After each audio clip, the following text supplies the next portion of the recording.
لله الحمد لله وكفى وسلام على عباده الذين اصطفى أما بعد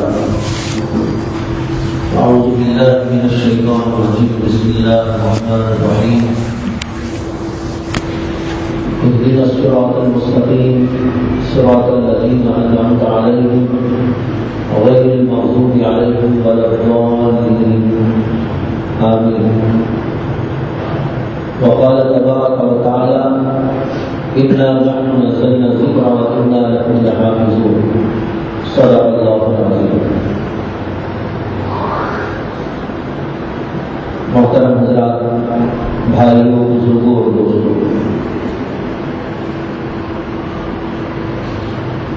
دنیا ہمیشہ مختلف قسم کے فتنوں کی آماجگاہ رہی ہے، اور یہ فتنے اپنے اپنے زمانے میں مختلف انداز پر مختلف روپوں میں آتے رہے ہیں۔ اس زمانے میں ہم غور کریں تو اندازہ ہوگا کہ پرانے زمانے کے سارے فتنے نئی نئی شکلوں میں اس وقت میں دنیا کے اندر موجود ہیں۔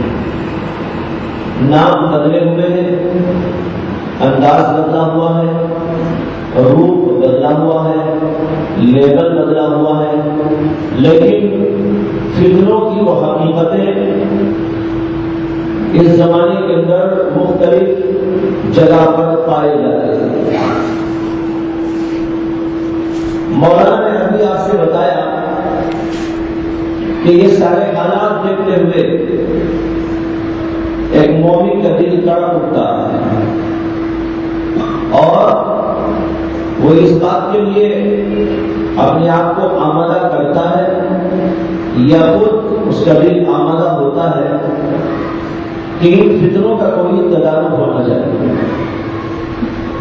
اللہ تعالیٰ نے محمد رسول اللہ صلی اللہ علیہ وسلم کو دنیا میں بھیجا، اس لیے بھیجا کہ ساری دنیا کی ہدایت ہو۔ آپ کو نبی ہدایت بنایا اور آپ کے اوپر کتاب نازل فرمائی جو کتاب ہدایت ہے۔ نبی ہدایت کتاب ہدایت کو لے کر اس لیے آئے کہ دنیا کے اندر ہدایت کا بول بالا ہو، دنیا کے لوگ جو گمراہی کے اندر ہیں وہ گمراہی کے دلدل سے نکل کر ہدایت کی شاہراہ پر چلنے لگے۔ اللہ کے نبی علیہ السلام تشریف لائے، اللہ کی کتاب لے کر آئے اور اعلان فرمایا کہ میں اللہ کا پیغمبر ہوں اور میرے ساتھ میں جو کتاب ہے وہ اللہ کی کتاب ہے۔ میں پیغام دینے کے لیے آیا ہوں، اللہ کی وہ کتاب بھی پیغام دینے کے لیے آئی۔ اللہ کے نبی صلی اللہ علیہ وسلم نے اپنا پیغام اور اللہ کی کتاب کا پیغام لوگوں کے سامنے رکھا۔ جب یہ پیغام اللہ کے نبی علیہ السلام نے رکھا تو ظاہر بات ہے اللہ کے نبی علیہ السلام اور اللہ کی کتاب جو پیغام پیش کر رہے تھے، کچھ لوگ تو اس پیغام کو قبول کرنے والے تھے اور کچھ لوگ اس پیغام کو ٹھکرانے والے تھے۔ جن لوگوں نے اس پیغام کو قبول کر لیا وہ مسلمان کہلائے، اور جن لوگوں نے اس کا انکار کیا وہ کافر تھے۔ اللہ کے نبی علیہ السلام نے کچھ بنیادی حقیقتیں رکھی، اور انہیں بنیادی حقائق کا نام ہے دراصل دین۔ جیسے اللہ کا وجود، اللہ تعالیٰ کی توحید، انبیاء علیہ السلام کی رسالت، اور اللہ کی کتابیں، اللہ کے فرشتے، جنت اور دوزخ، آخرت کا وجود، اور پھر آخرت کے اندر اعمال کی پیشی اللہ کے سامنے، اور حساب اور کتاب کے مراحل، اور جنت اور دوزخ کے فیصلے، یہ وہ حقائق ہیں کہ ان سب چیزوں کو ملا کر اس کا نام ہے دین۔ اور یہ دین اللہ کے نبی علیہ السلام جو لے کر آئے وہ آپ کے ذریعے سے کوئی نئی چیز نہیں آئی تھی دنیا، بلکہ جو پیغمبر بھی دنیا میں آیا وہ پیغمبر انہی حقائق کو لے کر آتا رہا جن کا نام ہے دین۔ اس لیے جتنے انبیاء دنیا میں تشریف لائے، جتنے رسول دنیا میں تشریف لائے، ان سارے انبیاء کا، سارے رسولوں کا دین ایک ہی دین ہے۔ ایسا نہیں ہوا کہ ایک نبی آیا ہو اس نے ایک دین پیش کیا ہو اور دوسرا نبی آیا ہو اس نے دین کو چینج کر دیا ہو اور تیسرا کوئی پیغمبر آیا ہو اس نے کوئی تیسری بات رکھ دی ہو۔ نہیں، دین کے لحاظ سے تمام انبیاء علیہ السلام ایک ہی دین پر تھے اور اسی دین کو لے کر آئے محمد رسول اللہ صلی اللہ علیہ وسلم۔ اور یہی نعرہ اللہ کے نبی نے بھی بیان کیا کہ جو دین پچھلے انبیاء لے کر آئے تھے وہی دین لے کر میں آیا ہوں، مصدقا لما بین یدیہ۔ تمہارے پہلے، تمہارے سامنے جو دین آ چکے ہیں اسی کی تصدیق کے لیے ایک کتاب بھی آئی ہے جس کا نام قرآن ہے، اور میں بھی اسی کی تصدیق کرتے ہوئے دنیا میں آیا۔ چاہے وہ پیغمبر حضرت آدم علیہ السلام ہو، چاہے وہ پیغمبر حضرت موسیٰ علیہ السلام ہو، چاہے ابراہیم علیہ السلام ہو، یا اسماعیل علیہ السلام ہو، یا حضرت عیسیٰ علیہ السلام ہو، یا داؤد و سلیمان علیہ السلام ہو، جتنے پیغمبر آئے اسی دین کو لے کر آئے، وہی دین میں بھی لے کر آیا ہوں۔ جو اس کو مانے گا وہ مسلمان ہوگا، جو اس کو نہیں مانے گا وہ کافر ٹھہرے گا۔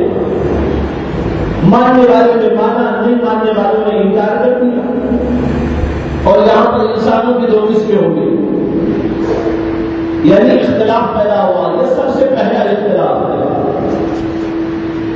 نبی نے آ کر جب دین پیش کیا تو دین پیش کرتے ہی سب سے پہلے اختلاف پیدا ہوا۔ ماننے والے ایک طرف ہو گئے، نہیں ماننے والے ایک طرف ہو گئے۔ یہاں کمپرومائز کا کوئی سلسلہ نہیں تھا کہ بھائی سب کو لے کر چلیں گے، نہیں، جو ماننے والا ہے وہ ایک طرف، جو نہیں ماننے والا ہے وہ ایک طرف۔ جو ماننے والے تھے اور اللہ کے نبی علیہ السلام کو دیکھنے والے تھے، اللہ کے نبی کی صحبت کو پانے والے تھے، اللہ کے نبی کی مجلسوں میں بیٹھنے والے تھے، یہ سب سے پہلا گروہ تھا جو محمد رسول اللہ صلی اللہ علیہ وسلم پر ایمان لانے والا، اور انہی کو ہم حضرات صحابہ کہتے تھے۔ حضرات صحابہ کرام حضرات صحابہ رضوان اللہ تعالیٰ کی مجمعین، انہوں نے ایک طرف اس دین کو قبول کیا اور دین کو قبول کرنے کے ساتھ دین کو سیکھا۔ میں جو نقطے عرض کرنے جا رہا ہوں اور ترتیب وار عرض کرنے کی کوشش کر رہا ہوں، اس لیے آپ حضرات متوجہ ہو کر سنیں تاکہ جس موضوع پر میں آپ کو لے جا کر چھوڑنا چاہتا ہوں وہاں تک بآسانی آپ پہنچ جائیں۔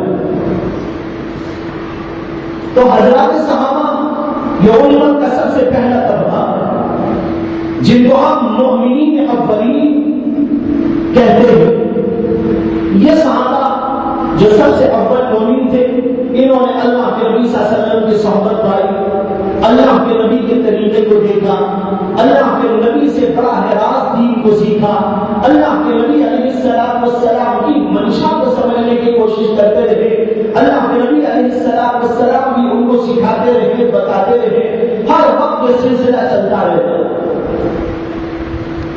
تو حضرات صحابہ جو دین پر آئے وہ سب سے اولین اللہ کے نبی کے شاگرد ہیں۔ جو براہ راست اللہ کے نبی کا شاگرد ہو، جو براہ راست اللہ کی کتاب کو اللہ کے نبی سے پڑھ رہا ہو، اس سے زیادہ کیا کوئی دین کو سمجھ سکتا ہے؟ کیا خیال ہے؟ میرا شاگرد میرے پاس رہ کر جتنا میری بات کو سمجھے گا، ظاہر بات ہے جو میرا شاگرد نہیں ہے وہ میری بات کو نہیں سمجھ سکتا ہے، بہت موٹی سی بات ہے۔ حضرات صحابہ اللہ کے نبی علیہ السلام کے شاگرد رشید تھے، براہ راست شاگرد رشید تھے، اور شاگردوں کی بھی دو قسمیں ہوتی ہیں۔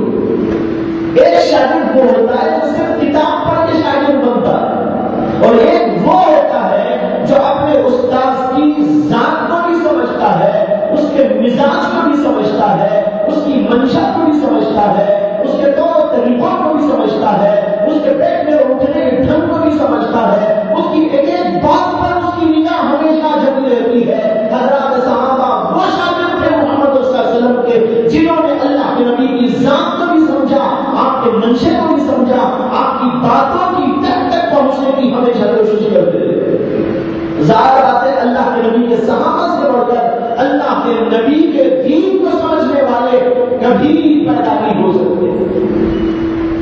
یہ پہلا طبقہ تھا۔ حضرات صحابہ کرام رضوان اللہ تعالی علیہ اجمعین نے ایک طرف دین کو سمجھا اور دوسری طرف اسی منشأ نبوت کو بعد والوں تک پہنچانے کی ذمہ داری قبول کی اور اس کو پہنچانے کے لیے ہر طرح کی قربانیاں بھی انہوں نے بھیجی۔ اور اس کے بعد جو حضرات صحابہ کرام سے فیض حاصل کرنے والے تھے ان کا طبقہ شروع ہوتا ہے۔ وہ صحابہ کے پاس بیٹھتے تھے۔ صحابہ دنیا بھر میں پھیل گئے، بہت سے صحابہ مکے میں تھے، بہت سے صحابہ مدینے میں تھے، اور صحابہ کا ایک جمع غفیر اللہ کے دین کو دوسروں تک پہنچانے، اللہ کے نبی کی باتوں کو دوسروں تک پہنچانے کے لیے مختلف ممالک میں پھیل گئے۔ شاید یہاں بیٹھے ہوئے افراد میں بہت کم لوگ اس بات کو جانتے ہیں کہ صحابہ کرام میں سے بھی کئی افراد ہندوستان کی تشریف لا چکے ہیں۔ بمبئی کے قریب تھانہ جو بستی ہے وہاں تک صحابہ کا آنا تاریخ سے ثابت ہے۔ اب اندازہ کر لیجیے کہ جب وہاں تک صحابہ تشریف لے آئے ہیں تو پھر جو قرب و جوار کے علاقے تھے اور مدینے اور مکے اور حجاز کے اطراف و جوانی میں پھیلنے والے ممالک تھے، ان ممالک تک کیسے ان کی رسائی نہیں ہوئی؟ بے شک دنیا بھر کے خطوں میں پھیل گئے اور بہت سارے صحابہ کوفے میں بھی تشریف لے گئے اور کوفے کو انہوں نے مرکز بنایا اور وہاں پر علم کے دریا بہائے۔ یہ ایک سلسلہ تھا حضرات صحابہ رضوان اللہ تعالی علیہ اجمعین کا کہ حضرات صحابہ کرام نے اپنے شاگردوں کو مختلف ممالک میں تیار کروا۔ مکے میں بھی بہت سے صحابہ، مدینے میں صحابہ اور اطراف و جوانی میں صحابہ، کوفے میں صحابہ اور اسی طریقے کا عراق کے مختلف حصوں میں صحابہ، یہ صحابہ کرام مختلف جگہ پر پھیلے ہوئے تھے اور تابعین حضرات ان کی خدمت میں پہنچ کر اللہ کے نبی علیہ السلام کے دین کو حاصل کر رہے تھے۔ دین میں دو چیزیں تھیں، ایک قرآن کریم اور دوسرے محمد رسول اللہ صلی اللہ علیہ وسلم کی احادیث، اور پھر تیسرے نمبر پر حضرات صحابہ کرام نے اپنی زندگی میں قرآن کو سنت کو بنیاد بنا کر جس چیز کو اختیار کر لیا تھا وہ حضرات صحابہ کرام کا اجماع یہ تیسری چیز تھی۔ اور کچھ ایسی چیزیں تھیں کہ قرآن میں موجود نہیں تھی، حدیث میں اس کی صلاحت موجود نہیں تھی، حضرات صحابہ نے یا بعد کے لوگوں نے غور و فکر کر کر قرآن اور حدیث میں کچھ چیزوں کو نکالا اور ان کو کہا جاتا ہے قیاس، اجتہاد۔ بہرحال بتانا یہ ہے کہ صحابہ کرام کے سامنے دو چیزیں تھیں، ایک چیز تھی قرآن کریم اور دوسری چیز محمد رسول اللہ صلی اللہ علیہ وسلم کی احادیث، اس کی تعلیم کا سلسلہ ہوتا تھا۔ جو صحابہ کرام سے حاصل کرنے والے لوگ تھے ان کو کہتے ہیں تابعین کرام۔ ظاہر بات ہے اللہ کے نبی کو اور اللہ کے نبی کی بات کو، اللہ کے نبی کے منشے کو زیادہ سے زیادہ سمجھنے والے حضرات صحابہ کرام تھے جو براہ راست اللہ کے رسول علیہ السلام کے شاگرد تھے، تو اسی بات کو زیادہ سے زیادہ سمجھنے والے بعد کے لوگوں میں وہ تھے جو براہ راست صحابہ کے شاگرد تھے، ان کو کہتے ہیں حضرات تابعین کرام۔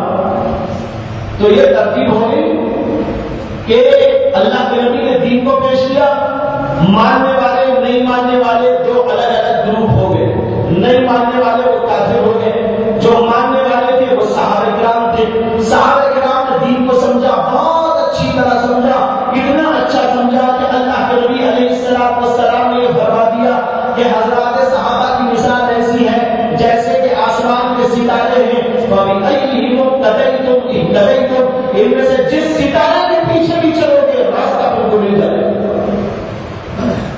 یہ کلی اعتماد تھا محمد رسول اللہ صلی اللہ علیہ وسلم کو حضرات صحابہ کرام کے جائز طبقے پر، اس لیے آپ نے ارشاد فرمایا۔ چنانچہ پھر اس کے بعد تابعین سے تیار ہوئے، حضرات تابعین کے اندر جلیل القدر ائمہ پیدا ہوئے۔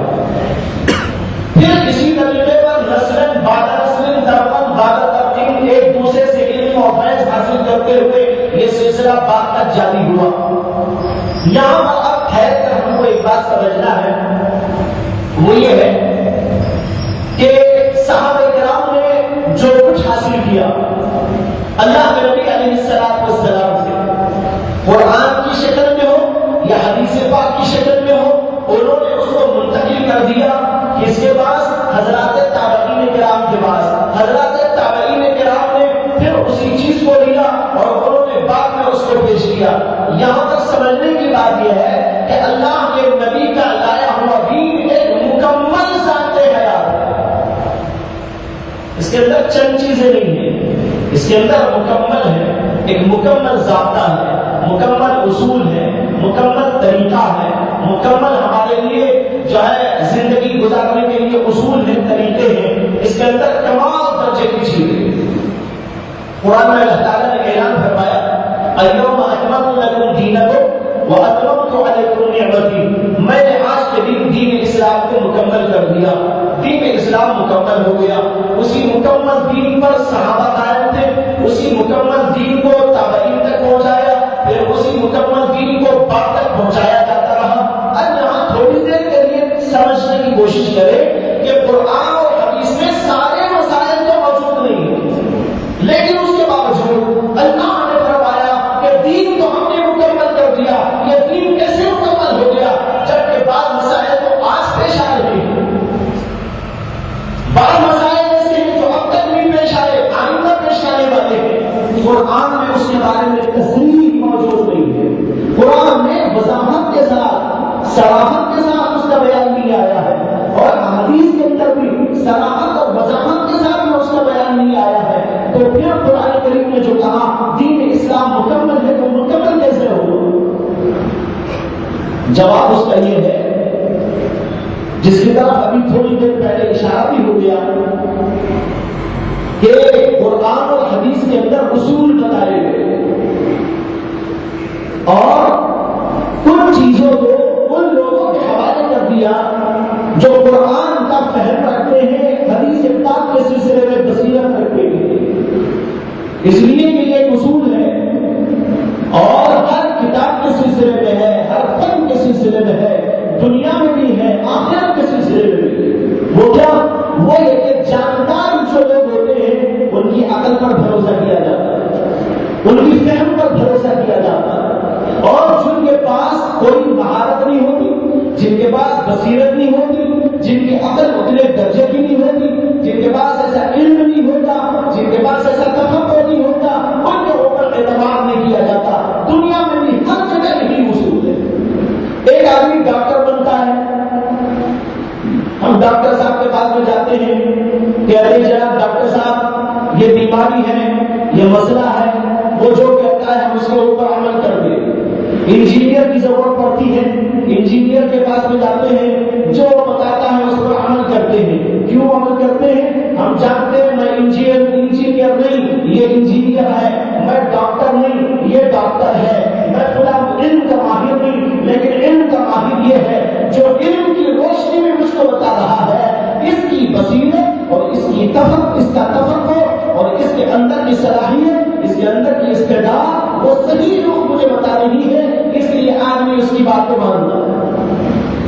اللہ نبی علیہ السلام نے قرآن و حدیث کو پیش کر دیا اور اس کے ساتھ صحابہ نے فہم اور بصیرت پیدا فرما دی اور اس کے بعد یہ اعلان فرما دیا کہ علیکم بسنتی وسنت الخلفاء الراشدین المہدیین، میری سنت پر عمل بھی تمہارے اوپر لازم ہے، میرے خلفاء راشدین مہدیین کی سنت پر بھی عمل تمہارے اوپر لازم ہے. غور کیجیے، اگر اللہ کے نبی علیہ السلام کی سنت ہی پر ہماری چیز کا دار و مدار تھا تو پھر یہ کہنے کی کیا ضرورت تھی علیکم بسنتی وسنت الخلفاء، اور اسی طرح یہ کہنے کی کیا ضرورت تھی کہ میرے صحابہ ستاروں کے مانند ہیں، فَبِأَيِّهِمْ اقْتَدَيْتُمْ، ان میں سے جس کے پیچھے چلو گے تقلید کرو گے تم کو ہدایت مل جائے گی. اللہ کے نبی کہتے میں ایک کافی ہوں، میرے سوا کسی اور کی تقلید نہ کرو، میری سنت کافی ہے، کسی اور کی سنت پر چلنے کی کوئی ضرورت نہیں. ابو بکر بھی میری سنت پر چلتے ہیں، عمر بھی میری سنت پر چلتے ہیں، عثمان بھی میری سنت سنت پر چلتے ہیں اور صحابہ بھی میری سنت پر چلتے ہیں، پھر میری سنت موجود ہے تو پھر عمر کی سنت کی کیا ضرورت، ابو بکر کی سنت کی کیا ضرورت، اور پھر اپنا صحابی کی سنت کی کیا ضرورت، بلکہ میری سنت پر عمل کرو، یہ تمہارے لیے کافی ہے۔ نہیں، اللہ کے نبی نے نہیں فرمایا، اس لیے نہیں فرمایا کہ کچھ چیزیں ایسی ہیں کہ وہاں پر حضرات صحابہ کرام اجتہاد کریں گے اور اس اجتہاد کی بنیاد پر ایک بات وہ ان کی سنت کریں گے۔ اللہ کے نبی نے فرما دیا وہ حضرات اللہ کے نبی علیہ السلام کی سنت ہے۔ صحابہ کے زمانے میں مسائل پیش آئے، صحابہ کرام نے غور و فکر کیا، صحابہ کرام نے مجلسیں بٹھائی، صحابہ کرام نے اس سلسلے میں جو ہے تفکر کیا اور مسائل ان کے سامنے آئے، لیکن قرآن و حدیث کی روشنی میں وہ لائے گئے، اس لیے وہ ان کی سنت قرار پائے۔ معلوم ہوا کہ ایک چیز ہوتی ہے اس کا نام ہے فہم و بصیرت۔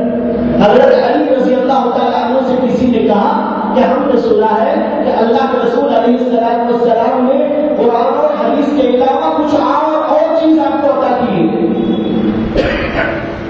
قرآن و حدیث کے علاوہ کچھ اور چیز بھی آپ کو عطا کر دی ہے، کیا یہ صحیح ہے؟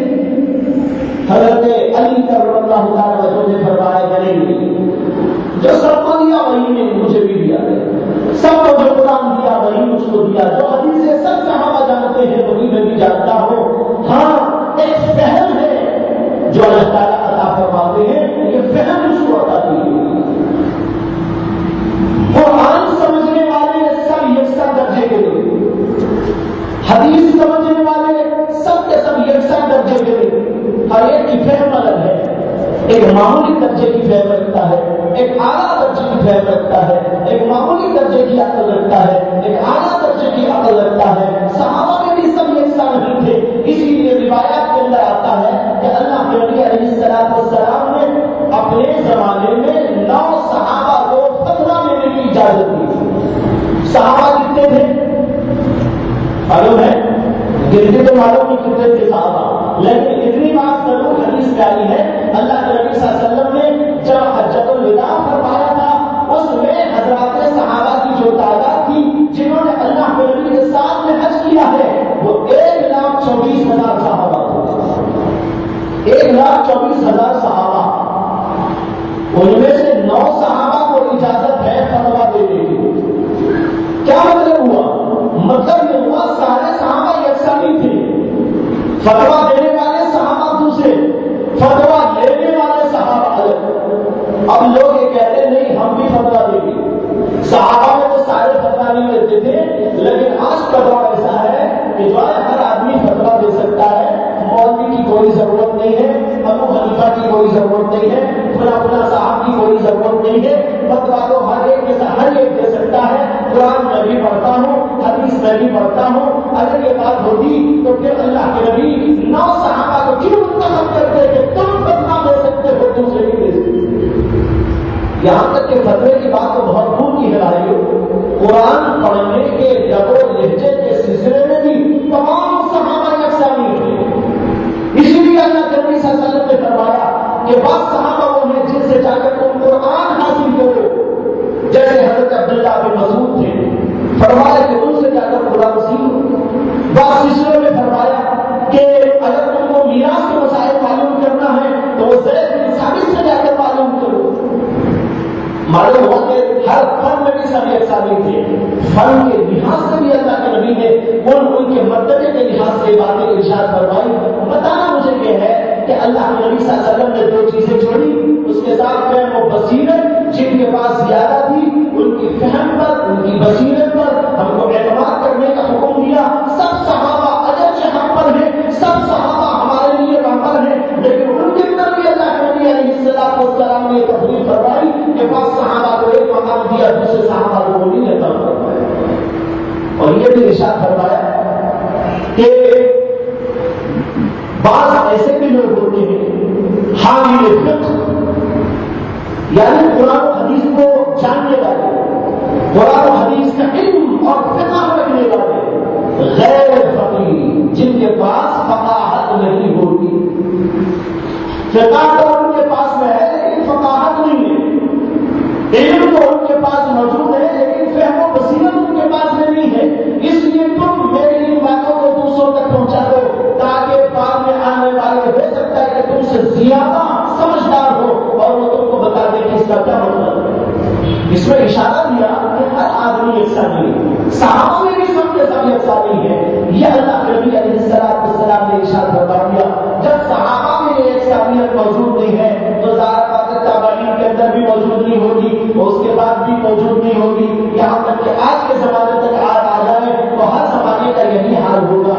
اس زمانے کے ہر زمانے کے اندر کچھ لوگ ہوتے ہیں جو بڑی فہم و بصیرت والے ہوتے ہیں، جن کو اللہ بڑی عقل عطا فرماتے ہیں، جو قرآن و حدیث میں غور و فکر کرتے رہتے ہیں، جن کی زندگیاں اسی کے پیچھے لگ جاتی ہیں۔ اور کچھ لوگ وہ ہوتے ہیں جو اپنے کاروبار میں ہوتے ہیں، جو اپنے دھندوں میں ہوتے ہیں، جو اپنی مصروفیات میں ہوتے ہیں، جو دنیا کے لین میں لگے ہوئے ہوتے ہیں، ان کا اور ان کا دونوں کا درجہ ایک نہیں ہو سکتا۔ اس لیے ہمیشہ ہمیں اس بات کی تاکید کی یہی ہے کہ جو فہم والے ہیں ان کے اوپر اعتماد کیا جائے۔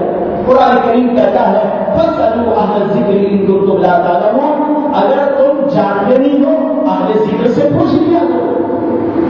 معلوم ہوا جو اس مقام پر نہیں ہے اس کو حکم دیا گیا ہے وہ دوسروں سے معلوم کرے۔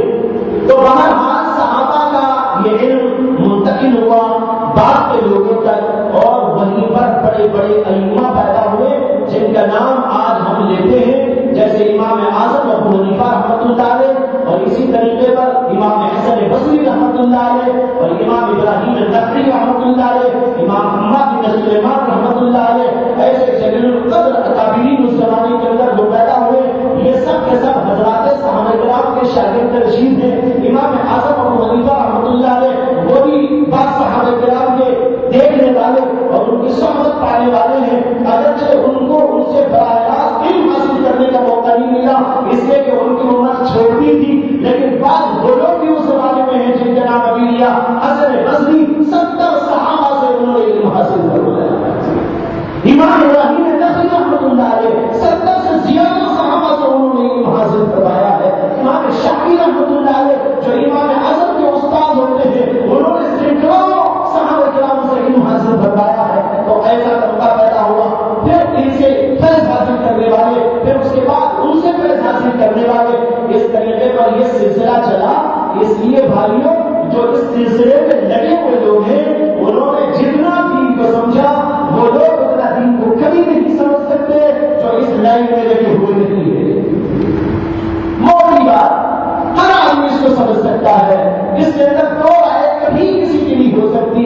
اور اسی طریقے پر دنیا میڈیا میں بھی آپ دیکھیں تو وہاں بھی یہی سلسلہ ہے کہ دنیا میں ایک آدمی پیدا ہوتا ہے، بہت بڑا فلسفی ہے، بہت بڑا منطقی ہے، بہت بڑا سائنسدان ہے، یہ آدمی کتابیں لکھتا ہے اور اپنے فن کو ایجاد کرتا ہے، اس کے کچھ شاگرد رشید ہوتے ہیں، وہ اس کی کتاب کو، اس کے منشے کو، اس کے مقصد کو، اس کے سماعی زمین کو جتنا سمجھ سکتے ہیں وقت کے لوگ نہیں سمجھ سکتے جو اس سلسلے میں لگے ہوئے نہیں ہیں۔ یہ ہر زمانے میں رہا اور ہر زمانے میں ایسے ہی ہوتا رہا۔ اس لیے بھائیوں اس کڑی کو ہمیں دیکھتے ہوئے جاننا ہے کہ کہاں سے کہاں علم پہنچ کر کس واسطے سے ہم تک پہنچا ہے۔ واسطے کے بغیر اگر کوئی چیز ہمارے پاس آ رہی ہے وہ علم خیر کو بدل ہے۔ اسی لیے کوئی حدیث بیان کرتا ہے، محدثین پوچھتے ہیں من حدث، کس نے بیان کیا؟ وہ کہتا ہے کہ میرے استاد فلاں۔ پھر اس سے پوچھا جائے گا من حدث استاذک، بھائی تمہارے استاد کو کس نے بتایا؟ وہ کہے گا میرے استاد کا فلاں استاد ہے۔ پھر پوچھا جائے گا تمہارے استاد کے استاد کا استاد کون ہے؟ وہ بتائے گا میرا فلاں استاد کا استاد کا استاد ہے۔ اس سے پوچھا جائے گا ان کا استاد کون ہے؟ یہاں تک یہ سلسلہ چلے گا اور محمد رسول اللہ صلی اللہ علیہ وسلم تک پہنچے گا۔ اسی طریقے پر یہ ساری کڑیاں علم کی ایک ایک بات دیگر منسلک ہے، ایک دوسرے سے منقطع ہو جائے تو غیر متوجہ ہو جائے۔ حدیث اب یہاں پر ایک دوسرا نقطہ سمجھانا ہے، وہ یہ ہے میں نے ابھی عرض کیا ایک ہے قرآن کریم اور ایک ہے اللہ کے نبی علیہ السلام کی حدیث۔ اللہ نے اس کی حفاظت کی۔ حفاظت کس طریقے پر فرمائی؟ ایک ان کے الفاظ کی حفاظت اور ایک ان کے معانی کی حفاظت۔ اس لیے کہ ظاہر بات ہے الفاظ کی حفاظت اور معنی کی حفاظت نہیں، یہ بے معنی چیز ہے، معنی ہی محفوظ نہیں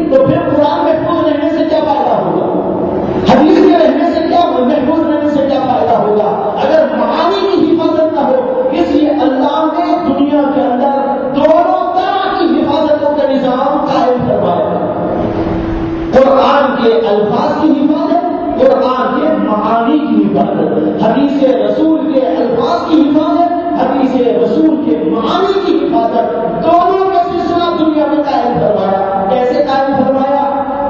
ایک طرف حفاظ کرام کو تیار فرمایا جو الفاظ حدیث کو، الفاظ قرآن کو رکھتے ہیں، چھوٹے چھوٹے بچے قرآن رکھتے ہیں، سینے میں محفوظ کرتے ہیں، پورے کا پورا قرآن ان کو یاد ہو جاتا ہے۔ آپ بتائیے یہ بچہ قابل تعریف ہے کہ نہیں ہے؟ مدارس کے اندر آئیے، وہاں پر دیکھیے کیا ہو رہا ہے، ایک سلسلہ ہے، قرآن صبح سے شام تک بچے رکھ رہے ہیں، سینوں کے اندر محفوظ کرتے چلے جا رہے ہیں، کبھی کھانا بھول جا رہے ہیں، کبھی استاد کے پوچھنے کے ڈر کی وجہ سے نیند ان کی غائب ہو جا رہی ہے، اور یاد میں لگے ہوئے ہیں کہ بھائی استاد کو سنانا ہے۔ یہ کیوں سنانا ہے استاد سے؟ اللہ نے ایک سلسلے میں ان کو مربوط کر دیا ہے، وہ سلسلہ وہی سلسلہ ہے قرآن کی حفاظت کا سلسلہ، جس کا وعدہ اللہ نے قرآن میں فرمایا، اِنَّا نَحْنُ نَزَّلْنَا الذِّكْرَ وَإِنَّا لَهُ لَحَافِظُونَ۔ ہم ہی نے اس کو اتارا ہے، ہم اس کی حفاظت کرنے والے ہیں۔ اس سلسلے میں اللہ نے اس کو مربوط کر دیا۔ چھوٹا سا بچہ، اسے پاجامہ پہننے کی تمیز نہیں ہے، کھانا کھانے کی اس کو تمیز نہیں ہے، پیشاب پاخانے کی بھی اس کو صحیح طور پر تمیز نہیں ہے، نماز میں کھڑا ہو جائے تو ہنسنے لگتا ہے اور بازو کے بچے کو مارنے لگتا ہے، یعنی اسے اتنی بھی تمیز نہیں ہے۔ میں مسجد کے اندر کھڑا ہوا ہوں، یہاں امام امامت کر رہا ہے، مصلی نماز پڑھ رہے ہیں، اور اللہ کے دربار میں حاضر ہے، اتنی چھوٹی اس کی طبیعت ہے، اتنا چھوٹا اس کا دماغ ہے، اب ان چیزوں کی پوری طرح اس کے دل میں عظمت بھی نہیں آئی، لیکن اللہ نے اس کو مربوط کر دیا ہے اِنَّا نَحْنُ نَزَّلْنَا الذِّكْرَ کے ساتھ میں، اور اس سے مربوط کر کے اللہ تبارک و تعالیٰ نے اس کو حافظ بنانے کا انتظام کر دیا۔ اور بعض لوگ کہتے ہیں کیسے حافظ بھائی، ان بچوں کو اتنی تمیز نہیں ہے، یہ بچے دیکھو مسجد میں لڑ رہے ہیں، لیکن آپ کو یہ سوچنے کے بجائے یہ سوچنا چاہیے اس بچے میں جس کو تمیز تک نہیں، اللہ نے مجھے چھوڑ کر اس کو اس سلسلے میں لگا دیا۔ معلوم ہوا کہ جن کو چھوڑا اسی لیے چھوڑا کہ وہ چھوڑنے کے قابل تھے، اور جس کو اللہ نے پکڑا، جسے پاجامہ بھی ڈھنگ سے پہننے نہیں آتا، اس کو اللہ نے اس سلسلے میں لگایا، اسی لیے پکڑا لگایا کہ وہ پکڑنے کو لگانے کے قابل تھا۔ عظمت جانو ان کی، یہ چھوٹے چھوٹے حفاظ آگے چل کے بڑے بڑے حفاظ بننے والے ہیں۔ ان کا سلسلہ کہاں سے جڑے گا؟ حضرت ابن عباس سے جڑے گا، یہ اللہ کے نبی سے جڑیں گے، یہ ابو ہریرہ سے جڑیں گے، یہ حضرت انس سے جڑیں گے، یہ حضرت معاذ بن جبل سے جڑیں گے۔ اسی طریقے پر صحابہ کرام کی جو اتنی بڑی ایک جماعت گزری ہے ان سے جڑیں گے، تابعین سے جڑیں گے، ابو حنیفہ سے جڑیں گے، امام مالک سے جڑیں گے، اور سفیان ثوری سے جڑیں گے، ابن المبارک سے جڑیں گے، امام بخاری سے جڑیں گے۔ ایسے لوگوں سے ان کا ناطہ ہوگا۔ یہ سلسلہ کو یہ اللہ نے قائم کیا، الفاظ کو رکھ کر یہ سینوں میں محفوظ کر لیتے ہیں۔ جن لوگوں کو اس کی حقیقت نہیں معلوم، وہ یہ اعتراض کرتے ہیں طوطے کی طرح رکھنے سے کیا فائدہ؟ ارے بے وقوف، تجھے نہیں معلوم فائدہ، خدا کو معلوم ہے اس کا کیا فائدہ۔ اگر کسی بے وقوف کو اس کا فائدہ معلوم نہ ہو، کیا وہ حجت ہے؟ اگر اللہ کو یہ منظور نہ ہوتا، دنیا میں سلسلہ کیوں جاری کیا جاتا؟ سب سے بڑا فائدہ اس کا یہ ہے، دنیا میں کبھی قرآن کو نیست نابود کرنے کے لیے دشمنان اسلام کھل جائے، خدا کی قسم وہ ہمارے مسجدوں سے، ہمارے مدرسوں سے اور مختلف جگہوں سے قرآن کے نسخوں کو اٹھا کر جلا تو سکتے ہیں، لیکن قرآن کو کبھی ختم نہیں کر سکتے، اس لیے کہ بچے کے سینے میں محفوظ ہے۔ یہ ہے اس کا بہت بڑا فائدہ۔ بہرحال یہ سلسلہ تو اللہ نے قائم کیا، یہ الفاظ کی حفاظت کا سلسلہ ہو گیا، لیکن ایک بہت بڑا مسئلہ یہ تھا کہ الفاظ محفوظ ہو، لیکن بعد میں آ کر لوگ اسے کھلواڑ بنا لیں۔ ایک کہنے لگے میری رائے یہ ہے، اور ایک صاحب کہنے لگے میرا میں یہ سمجھ رہا ہوں، میری عقل یہ کہہ رہی ہے، میرے دل میں یہ آ رہا ہے، میری طبیعت یہ کہہ رہی ہے، اس کا مطلب یہ ہونا چاہیے، اس کا مطلب یہ ہونا چاہیے، تو قرآن کیا بازیچے اطفال بن جائے۔ اللہ نے اس کی حفاظت کا ایک دوسرا سلسلہ قائم فرمایا، وہ سلسلہ یہ ہے، اللہ نے جیسے حافظوں کا سلسلہ قائم کیا، مفسرین کرام کا سلسلہ قائم کر دیا۔ مفسرین کرام کا کام یہ تھا، اللہ کے نبی نے صحابہ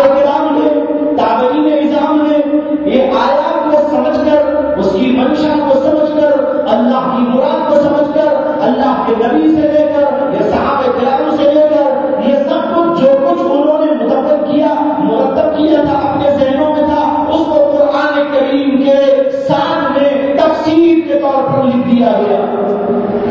قرآن کی اس آیت کا یہ منشا ہے، اس آیت کی یہ مراد ہے، اور یہ کس پس منظر میں نازل ہوئی ہے، اس لیے نازل کی گئی ہے، اور یہ اللہ بتانا چاہتے ہیں کہیں اللہ کے نبی کی حدیثوں کے ذریعے اور کہیں اللہ کے نبی سے بھی تو وہ صحابہ جنہوں نے قرآن کے نزول کا مشاہدہ کیا تھا، اور وہ صحابہ جنہوں نے اللہ کے نبی کے اوپر وحی کے اترتے ہوئے انداز کو دیکھا تھا، وہ صحابہ کرام جنہوں نے اللہ کے نبی کی صحبت میں بیٹھ کر اللہ کے نبی کے مشکات نبوت سے یہ معلوم کر لیا تھا منشا خداوندی کیا ہے، یہ صحابہ کرام تھے جنہوں نے یہ علم دیا اللہ کی مراد یہ ہے، اللہ کے نبی نے یہ فرمایا۔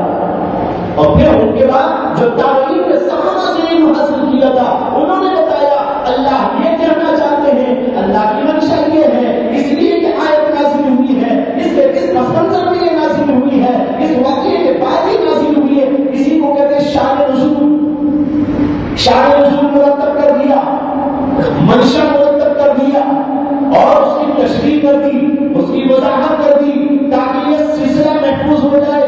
ایک طرف اللہ کے الفاظ محفوظ ہو گئے اور دوسری طرف اللہ کے الفاظ کی مرادات اور اللہ کے الفاظ کے منشآت کو اللہ کے مفسرین کرام کے ذریعے مرتب متبر کرا دیا اور محفوظ کرا دیا۔ دو سلسلے ہو گئے، ایک الفاظ، دوسرے معنی۔ الفاظ کی حفاظت کس سے ہوئی اور ہو رہی ہے؟ حفاظ کرام سے۔ معنی کی حفاظت کس طرح ہوئی اور کس سے ہو رہی ہے؟ مفسرین کرام کے ذریعے، جو تفسیر کی کتابیں تھیں، سینکڑوں نہیں ہزاروں تفسیر کی کتابیں موجود، بڑے بڑے مفسرین آئے، زندگی بھر اس کے پیچھے لگے اور انہوں نے یہی کام کیا۔ چنانچہ یہ کتابیں موجود ہیں، اگر کوئی بھی شخص کسی بھی وقت اٹھے اور کہنے لگے یہاں یہ مطلب ہے لیکن وہ مطلب جو ہے ٹکرا رہا ہو اللہ کے نبی کے بیان کرتا منشے سے، صحابہ کرام کے بیان کرتا منشے سے، تابعین کے بیان کرتا منشے سے، سارے علماء انشاءاللہ کھڑے ہو جائیں گے اور کہیں گے تیری بات ہم سنیں، اس لیے اس کو محفوظ کر دیا۔ چنانچہ ایک وقت یہ واقعہ پیش آیا، شاہبانو کیس یاد ہوگا بہت سے بیٹھے ہوئے لوگوں کو۔ شاہبانو کیس میں سپریم کورٹ کی طرف سے ایک ججمنٹ دیا گیا، ججمنٹ یہ دیا گیا کہ جس عورت کو اس کا شوہر طلاق دے دے تو طلاق دینے کے بعد مرتے دم تک یا اس عورت کی دوسری شادی ہونے تک طلاق دینے والا مرد اس کا نفقہ چلا رہے، خرچہ برداشت کرے۔ طلاق بھی ہوگی، کوئی تعلق ہے نہیں، لیکن کورٹ کہہ رہا ہے کہ جب تک وہ عورت زندہ ہے اس کا خرچہ دو، یا اس وقت تک خرچہ دو جب تک کہ اس کی کہیں اور شادی نہ ہو جائے۔ یہ ججمنٹ ہے اور قرآن کی ایک آیت کو اس نے مدار بنایا تھا اپنے ججمنٹ کے لیے۔ قرآن میں ایک آیت آئی ہے، اللہ تعالیٰ کہتے ہیں وَلِلْمُطَلَّقَاتِ مَتَاعٌ بِالْمَعْرُوفِ۔ اس کا ترجمہ یہ ہے جو عورتیں طلاق یافتہ ہیں، جن کو طلاق پڑ گئی ہے، ایسی عورتوں کے لیے معروف طریقے پر متاع ہے۔ اس متاع کا ترجمہ کورٹ کے جج صاحبوں نے کیا خرچہ۔ انہوں نے کہا دیکھو اللہ خود قرآن میں کہہ رہا ہے جس عورت کو طلاق دے دو اس کا خرچہ دینا ہے، لہذا مرتے دم تک خرچہ دو، یعنی کہ اس کی دوسری شادی ہونے تک خرچہ دو، اس لیے تم کو دینا ضروری ہے۔ شاہبانو کیس کے اندر یہ فیصلہ کیا گیا، سارے ہندوستان میں آگ لگ گئی۔ مجھے وہ زمانہ یاد ہے، میں نے بھی کئی جگہ اس کے خلاف تقریریں کی، بڑے بڑے اجلاس ہوئے، سارے علماء جمع ہو گئے، بھائی بزرگوں ڈنڈے کی چوٹ کہا گیا، سپریم کورٹ کو کوئی حق نہیں ہے کہ وہ قرآن کی تفسیر کرے۔ ہمارے پاس تفسیر محفوظ ہے، اللہ کے نبی کا منشا محفوظ ہے، اللہ کا منشا محفوظ ہے، اللہ کے نبی کے بیان کرتا منشا محفوظ ہے، صحابہ کا بیان کرتا منشا محفوظ ہے، اس لیے تمہاری یہ بات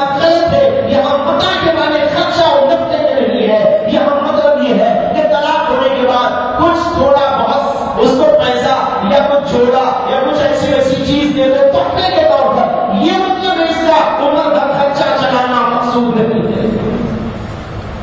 بتانا کیا چاہا، اس طرح کا کوئی فتنہ کبھی اٹھ جائے، یہ تفصیلیں موجود ہیں، اللہ کی منشا محفوظ ہے، مراد محفوظ ہے، یہ سلسلہ اللہ نے قائم فرمایا۔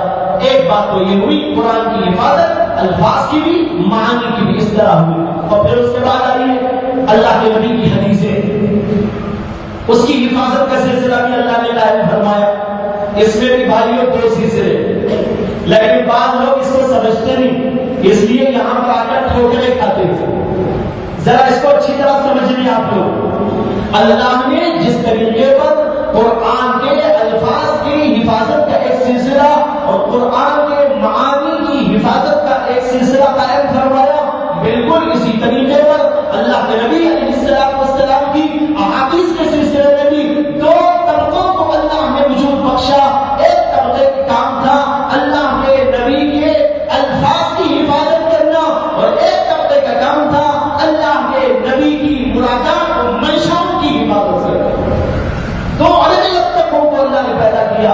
ایک طبقہ جو الفاظ حدیث پر محنت کرنے والا تھا اور اس کی حفاظت کے لیے اس نے کام کیا، اس طبقے کو ہم کہتے ہیں محدثین کرام۔ محدث کا کام کیا ہے؟ حدیث لینا، حدیث یاد کرنا، سند کو یاد کرنا، متن کو یاد کرنا، اس کے لیے گھومنا، اس کے لیے پھرنا، اس کے لیے مجاہدہ کرنا، اس کے لیے بڑے بڑے مسائل کھیلنا، یہاں تک کہ کہیں بھی حدیث موجود ہو، کوئی محدث موجود ہو، اس کے پاس جا کر اپنی مثال پر کوشش کرتے ہوئے حدیثوں کو جمع کرنا، حدیثوں کی تدوین کرنا۔ جو کام حفاظ قرآن کا تھا وہی کام حفاظ حدیث کا ہے، جن کا نام ہے محدثین کرام۔ انہوں نے یہ کیا، اپنی زندگی اس کے لیے وقف کر ڈالی کہ اللہ کے نبی کی حدیثوں کو معلوم کریں گے۔ اگر ان کو معلوم ہوا فلاں ملک میں ایک محدث رہتے ہیں، ان کے پاس 10 حدیثیں موجود ہیں، سفر کر کے وہاں پر جاتے۔ اگر ان کو معلوم ہوتا ایک اور علاقے کے اندر ایک محدث موجود ہے، ان کے پاس 1000 حدیثوں کا ذخیرہ ہے، سفر کر کے وہاں تک پہنچتے تھے۔ اگر کسی کے بارے میں معلوم ہوا ایک علاقے کے اندر ایک محدث رہتے ہیں، ان کے پاس ایک ہی ایک حدیث ہے، وہاں بھی سفر کر کے جایا کرتے ہیں۔ اس طرح جا جا کر حدیثوں کو یاد کیا، معلوم کیا، اس کا معنی کیا، مطلب کیا، منشا کیا، اس کی کوئی بحث نہیں۔ ان کا کام یہ تھا اللہ کے نبی کی حدیثوں کو جمع کرو۔ جیسے حافظ قرآن اس کی بحث میں نہیں پڑتا، مطلب کیا، منشا کیا، اللہ کیا چاہتے ہیں، اس کا کام یہ ہے اللہ کے الفاظ کی حفاظت کرنے کے لیے اپنے سینے کو پیش کر دوں۔ اسی طرح محدثین کرام کا کام یہ تھا اللہ کے نبی کی حدیثوں کو دنیا سے ضائع ہونے نہ دیا جائے، اس لیے جہاں جہاں حدیثیں موجود ہو وہاں پہنچ کر اس کو معلوم کرنے، کتابوں میں لکھنے، آ کر مدون کر دے، اس کو مرتب کر دے۔ بڑے بڑے محدثین پیدا ہوئے، امام بخاری سے پہلے سینکڑوں محدثین پیدا ہوئے، سینکڑوں نہیں ہزاروں، بلا مبالغہ کوئی مبالغہ نہیں اس میں، ہزاروں محدثین پیدا ہوئے، اور ہزاروں محدثین نے یہی کام کیا۔ امام بخاری، امام ترمذی، امام مسلم، امام ابو داؤد، امام مالک، اور اسی طریقے پر امام ابن ماجہ، امام نسائی، یہ سب باقی محدثین ہیں۔ ان محدثین سے پہلے بہت سارے محدثین گزر چکے تھے، ان محدثین نے بھی جمع کیا احادیث کو، پھر اس کے بعد یہ حضرات تشریف لائے، انہوں نے بھی حدیثوں کو جمع کرنے کا اہتمام فرمایا، پھر اس کے بعد بھی اور لوگ گزرے، انہوں نے بھی اس کام کو انجام دیا۔ غرض یہ کہ ان محدثین کا کام یہ تھا، ان کی مراد یہ تھی کہ جہاں کہیں بھی حدیثوں کا ذخیرہ، چاہے وہ کیسی بھی حدیث ہو، اس کو جمع کر لیا جائے۔ بعد میں آنے والے یہ انہی محدثین میں سے کوئی کھڑا ہو کر صحیح اور غیر صحیح کو الگ کر دے گا، وہ الگ بات ہے۔ چنانچہ محدثین نے جہاں جہاں حدیث کے نام سے کچھ ملا اس کو جمع کرنا شروع کر دیا، سینکڑوں کتابیں تیار ہو گئی۔ امام بخاری کے دنیا میں آ کر بخاری شریف لکھنے سے پہلے دنیا کے اندر 200 حدیث کے مجموعے تیار ہو چکے تھے۔ ذمہ داری سے بول رہا ہوں، یہ کوئی اڑتی ہوائی خیال نہیں ہے۔ امام بخاری کے دنیا میں آنے اور ان کی کتاب بخاری شریف کے لکھنے سے پہلے دنیا کے اندر 200 حدیث کی کتابیں لکھی جا چکی تھی۔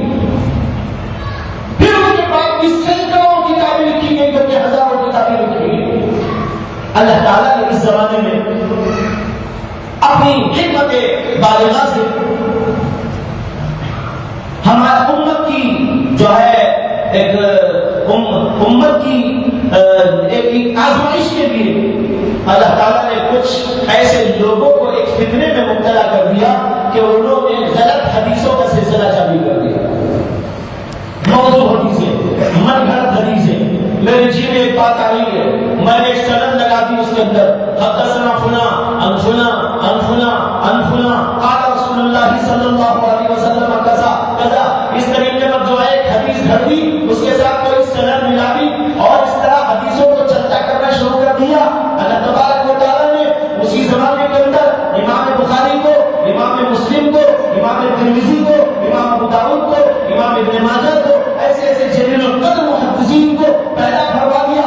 امام دارقطنی کو پیدا فرما دیا، جنہوں نے اپنے زمانے میں اعلان کیا جب تک دارقطنی موجود ہے تمہاری بات چلنے نہیں ہوگا. کتابوں میں ان کا مقولہ لکھا ہوا ہے. انہوں نے کہا جب تک دارقطنی زندہ موجود ہے، ارے فتنہ بازو تمہاری بات کو چلنے نہیں دوں گا. میں صاف صاف دودھ کا دودھ، پانی کا پانی کر کے چھوڑوں گا، بتاؤں گا اللہ کے نبی کی صحیح حدیث کون سی ہے اور تمہاری من گھڑت حدیث کون سی ہے. امام بخاری کھڑے ہوئے، امام ترمذی کھڑے ہوئے اور محدثین کھڑے ہوئے، دودھ کا دودھ پانی کا پانی انہوں نے کیا. اور ان کا کام اس وقت تک بھی یہی تھا کہ بس صحیح حدیثوں کا انتخاب کر کے اس کو جوڑ دیا جائے. منشا و مراد کیا ہے وہ ہمارا کام ہے. منشا مراد مطلب کیا ہے وہ چھوڑیے ایک طرف، ان کا کام یہ تھا حدیث صحیح جمع ہو جائے.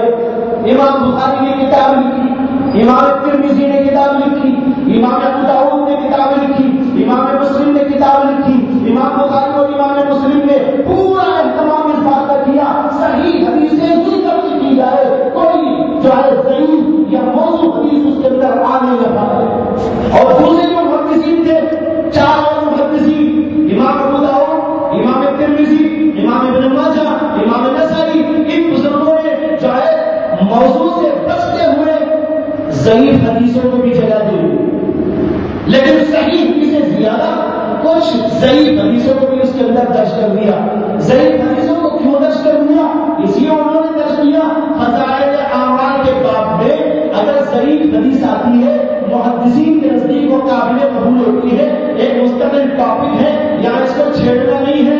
انشاءاللہ جو دروس کا سلسلہ ہوگا غالباً اس کے اندر یہ بھی ایک موضوع ہے، اس کے اندر ایک موضوع ہے ضعیف حدیث کا درجہ کیا. تو اگر آپ پڑھیں گے جو حضرات اس میں شامل ہوں گے انشاءاللہ تفصیل ان کے سامنے آئے گی. یہاں بتانا یہ ہے ان محدثین کرام نے یہ کام کیا صحیح حدیثوں کو اور زیادہ تر صحیح حدیثوں کو اپنی کتابوں کے اندر متبن کر دے. یہ حدیثیں جمع ہو گئی، لیکن بھائی حدیثیں تو جمع ہو گئی، لیکن حدیثوں کا مطلب کیا ہے؟ حدیثوں سے مقصد کیا ہے؟ ان حدیثوں میں اللہ کے نبی بولنا کیا چاہتے ہیں؟ اللہ کے نبی علیہ السلام کا منشا کیا ہے؟ یہ منشا سمجھنا محدثین کا وظیفہ نہیں تھا. محدثین کا وظیفہ تو جمع حدیث، محدثین کا وظیفہ تو تجوید حدیث، محدثین کا وظیفہ تو حفظ حدیث. یہ کام تو انہوں نے کر دیا، لیکن یہ کام کہ اس کا منشا کیا، اس کا مطلب کیا، اس کا مقصد کیا، اس پس منظر میں یہ آ رہا ہے، اللہ کے نبی چاہتے کیا ہے، یہ کام محدثین کا نہیں تھا. یہ کام اللہ نے دوسرے طبقے سے لیا اور اس طبقے کا نام ہے مجتہدین امت. یہ کون ہے؟ مجتہدین. جیسے امام ابو حنیفہ، امام شافعی، امام احمد بن حنبل، امام مالک رحمۃ اللہ علیہ، امام سفیان ثوری اور اس طرح کے اور بہت سارے حضرات، ان لوگوں نے اس طبقے سے اللہ تعالیٰ نے یہ کام لیا کہ قرآن میں غور و فکر کرنا، حدیث میں غور و فکر کرنا، اللہ کی، اللہ کے نبی کی منشا کو، مراد کو اور اس میں بتائے ہوئے احکامات کو، اس کے اندر بتائے ہوئے لطائف کو، اس کے اندر بتائے ہوئے حقائق کو، اس کے اندر بتائے ہوئے دقائق کو، ان سب چیزوں کو نکالے اور امت کے سامنے اس کو پیش کرے. محدثین نے ایک کام کر دیا، حدیثیں جمع ہو گئی اور یہ طبقہ آیا، اس نے کہا ہم ان حدیثوں کا مطلب بتائیں. ایک واقعہ سنتے چلیے. اس کے بعد ذرا اچھی طرح سمجھ میں آئے گی. امام شافعی بہت بڑے محدث تھے، ان کا نام ابھی تھوڑی دیر پہلے میں نے لیا. تابعی ہے، صحابہ سے علم حاصل کیا، سینکڑوں صحابہ سے انہوں نے علم حاصل کیا ہے. امام اعظم ابو حنیفہ رحمۃ اللہ علیہ کے وہ استاد تھے. زیادہ تر جو حدیثوں کا علم حاصل کیا امام اعظم ابو حنیفہ نے وہ امام شافعی سے حاصل کیا. ویسے امام اعظم ابو حنیفہ کے 4000 اساتذہ تھے. کتنے بھائی؟ 4000. مان لو کہتے ہیں ابو حنیفہ کو صرف 17 حدیثیں معلوم تھی. ذرا یہی اندازہ لگا لیجیے جس کے 4000 استاد ہو ان میں سے ایک ایک استاد سے ایک ایک حدیث بھی پڑھا ہو تو بھی 4000 حدیثیں کا حافظ ہو گیا ہو. معلوم نہیں دشمنی، عداوت، بغض کیسی عجیب بری بدتر چیز ہے کہ جو ایسا صالحین پر اتہام و بہتان لگانے آمادہ کر دیتی ہے لوگوں. بہرحال امام شافعی رحمۃ اللہ علیہ بھی امام اعظم ابو حنیفہ کے استاد ہیں. امام اعظم کے پاس ایک آدمی آیا اور اس نے کہا حضرت ایک مسئلہ پوچھنا ہے، اس کا جواب دیجیے. امام صاحب نے فرمایا کہ کیا سوال ہے؟ اس نے سوال بتایا، امام اعظم ابو حنیفہ نے اس کا جواب دے دیا. وہ وہاں سے جواب سننے کے بعد امام شافعی کی خدمت میں گیا. وہاں پر ویسے ہی جب اس کو یاد آ گیا مسئلہ، اس نے کہا یہ تو امام اعظم ابو حنیفہ کے استاد ہیں، چلو ان سے بھی پوچھ لیں. تو ان سے بھی پوچھ لیا تو امام شافعی نے اس کا ایک دوسرا جواب دیا. ابو حنیفہ نے ایک اور جواب دیا تھا، انہوں نے کچھ اور جواب دیا. تو اس نے کہا حضرت میں ابو حنیفہ کے پاس گیا تھا، ان سے بھی میں نے یہ مسئلہ معلوم کیا اور انہوں نے اس کا جواب یہ دیا، لیکن آپ اس کا جواب دوسرا دے رہے ہیں. انہوں نے کہا اچھا انہوں نے کیا جواب دیا؟ کہا یہ جواب انہوں نے دیا. امام شافعی نے کہا اچھا ٹھہرے، جب ابو حنیفہ آئیں گے تو میں اس کی تحقیق کروں گا. بات آئی اور گئی. اسی وقت امام اعظم ابو حنیفہ رحمۃ اللہ علیہ اپنے استاد کے پاس آئے تو امام شافعی نے کہا کہ بھائی آپ سے کسی نے یہ مسئلہ پوچھا تھا؟ انہوں نے کہا جی ہاں ایک آدمی نے مسئلہ پوچھا تھا. فرمایا کیا جواب دیا؟ کہا میں نے یہ جواب دیا. فرمایا کہ وہ میرے پاس بھی آیا، میرے سے بھی اس نے سوال کیا اور میں نے ایک دوسرا جواب دیا. اچھا آپ نے جو جواب اس کا دیا ہے وہ کس دلیل کی بنیاد پر دیا؟ دلیل بیان کرو. اس سے یہ بھی معلوم ہوا کہ یہ ائمہ جو مسائل بیان کرتے تھے ہر جگہ پر اس کی دلیل ان کے پاس موجود ہوتی. امام صاحب نے کہا کہ میں نے جو مسئلہ اس کو بتایا یہ اس حدیث کی روشنی میں بتایا ہے بما قد حدثنا، اس حدیث کی روشنی میں جو خود آپ نے مجھ سے بیان کروایا. امام شافعی سے انہوں نے کہا بما قد حدثنا، اس حدیث کی روشنی میں جو آپ نے مجھ سے بیان فرمائی اسی حدیث کی روشنی میں نے یہ مسئلہ اس کو بتایا ہے. پھر وہ حدیث پیش کی، آپ نے اپنے استاد سے یہ حدیث روایت کی، انہوں نے خدا صحابی سے اس کو روایت کیا، اللہ کے نبی علیہ السلام نے یہ فرمایا. پھر حدیث پاک پیش کی. امام شافعی رحمۃ اللہ علیہ اس کو سننے کے بعد کچھ دیر خاموش بیٹھے رہے. اس کے بعد نے کہا ہاں اس حدیث کو تو یہ مسئلہ سمجھ میں آ رہا ہے ابو حنیفہ، میں حدیث اس زمانے سے جانتا ہوں جس زمانے میں کہ تمہارے ماں باپ کا ابھی ملن بھی نہیں ہوا تھا. کیا مطلب شادی بھی نہیں ہوئی؟ جب امام ابو حنیفہ کے ماں باپ کی شادی ہوئی تو ابو حنیفہ کا ہو گیا دنیا میں. انہوں نے کہا میں اس وقت سے اس حدیث کو جانتا ہوں جبکہ تمہارے ماں باپ کا ابھی ملن بھی نہیں ہوا تھا، شادی بھی نہیں ہوئی تھی، لیکن تمہارا دماغ اس حدیث سے جس مسئلے کے استنباط کی طرف گیا ہے میرا دماغ کبھی ادھر نہیں گیا. اس کے بعد ایک جملہ انہوں نے کہا جو تاریخ کی کتابوں میں اور ان بزرگوں کی سیرت کی کتابوں میں لکھا ہوا موجود ہے، اسی سے یہ دو طبقے سمجھ میں آتے ہیں جن طبقوں کی میں نے وضاحت آپ کے سامنے کی. ایک طبقہ حدیث کے یاد کرنے والا، جمع کر تدوین کرنے والا، اور ایک طبقہ حدیث کے منشے کو، مقصد کو، اس کی تشریح کو، اس کے معانی کو سمجھنے والا اور اللہ کے نبی کی مرادات تک پہنچنے والا. یہ دوسرا طبقہ، یہ دونوں طبقے اس سے سمجھ میں آتے ہیں. امام شافعی رحمۃ اللہ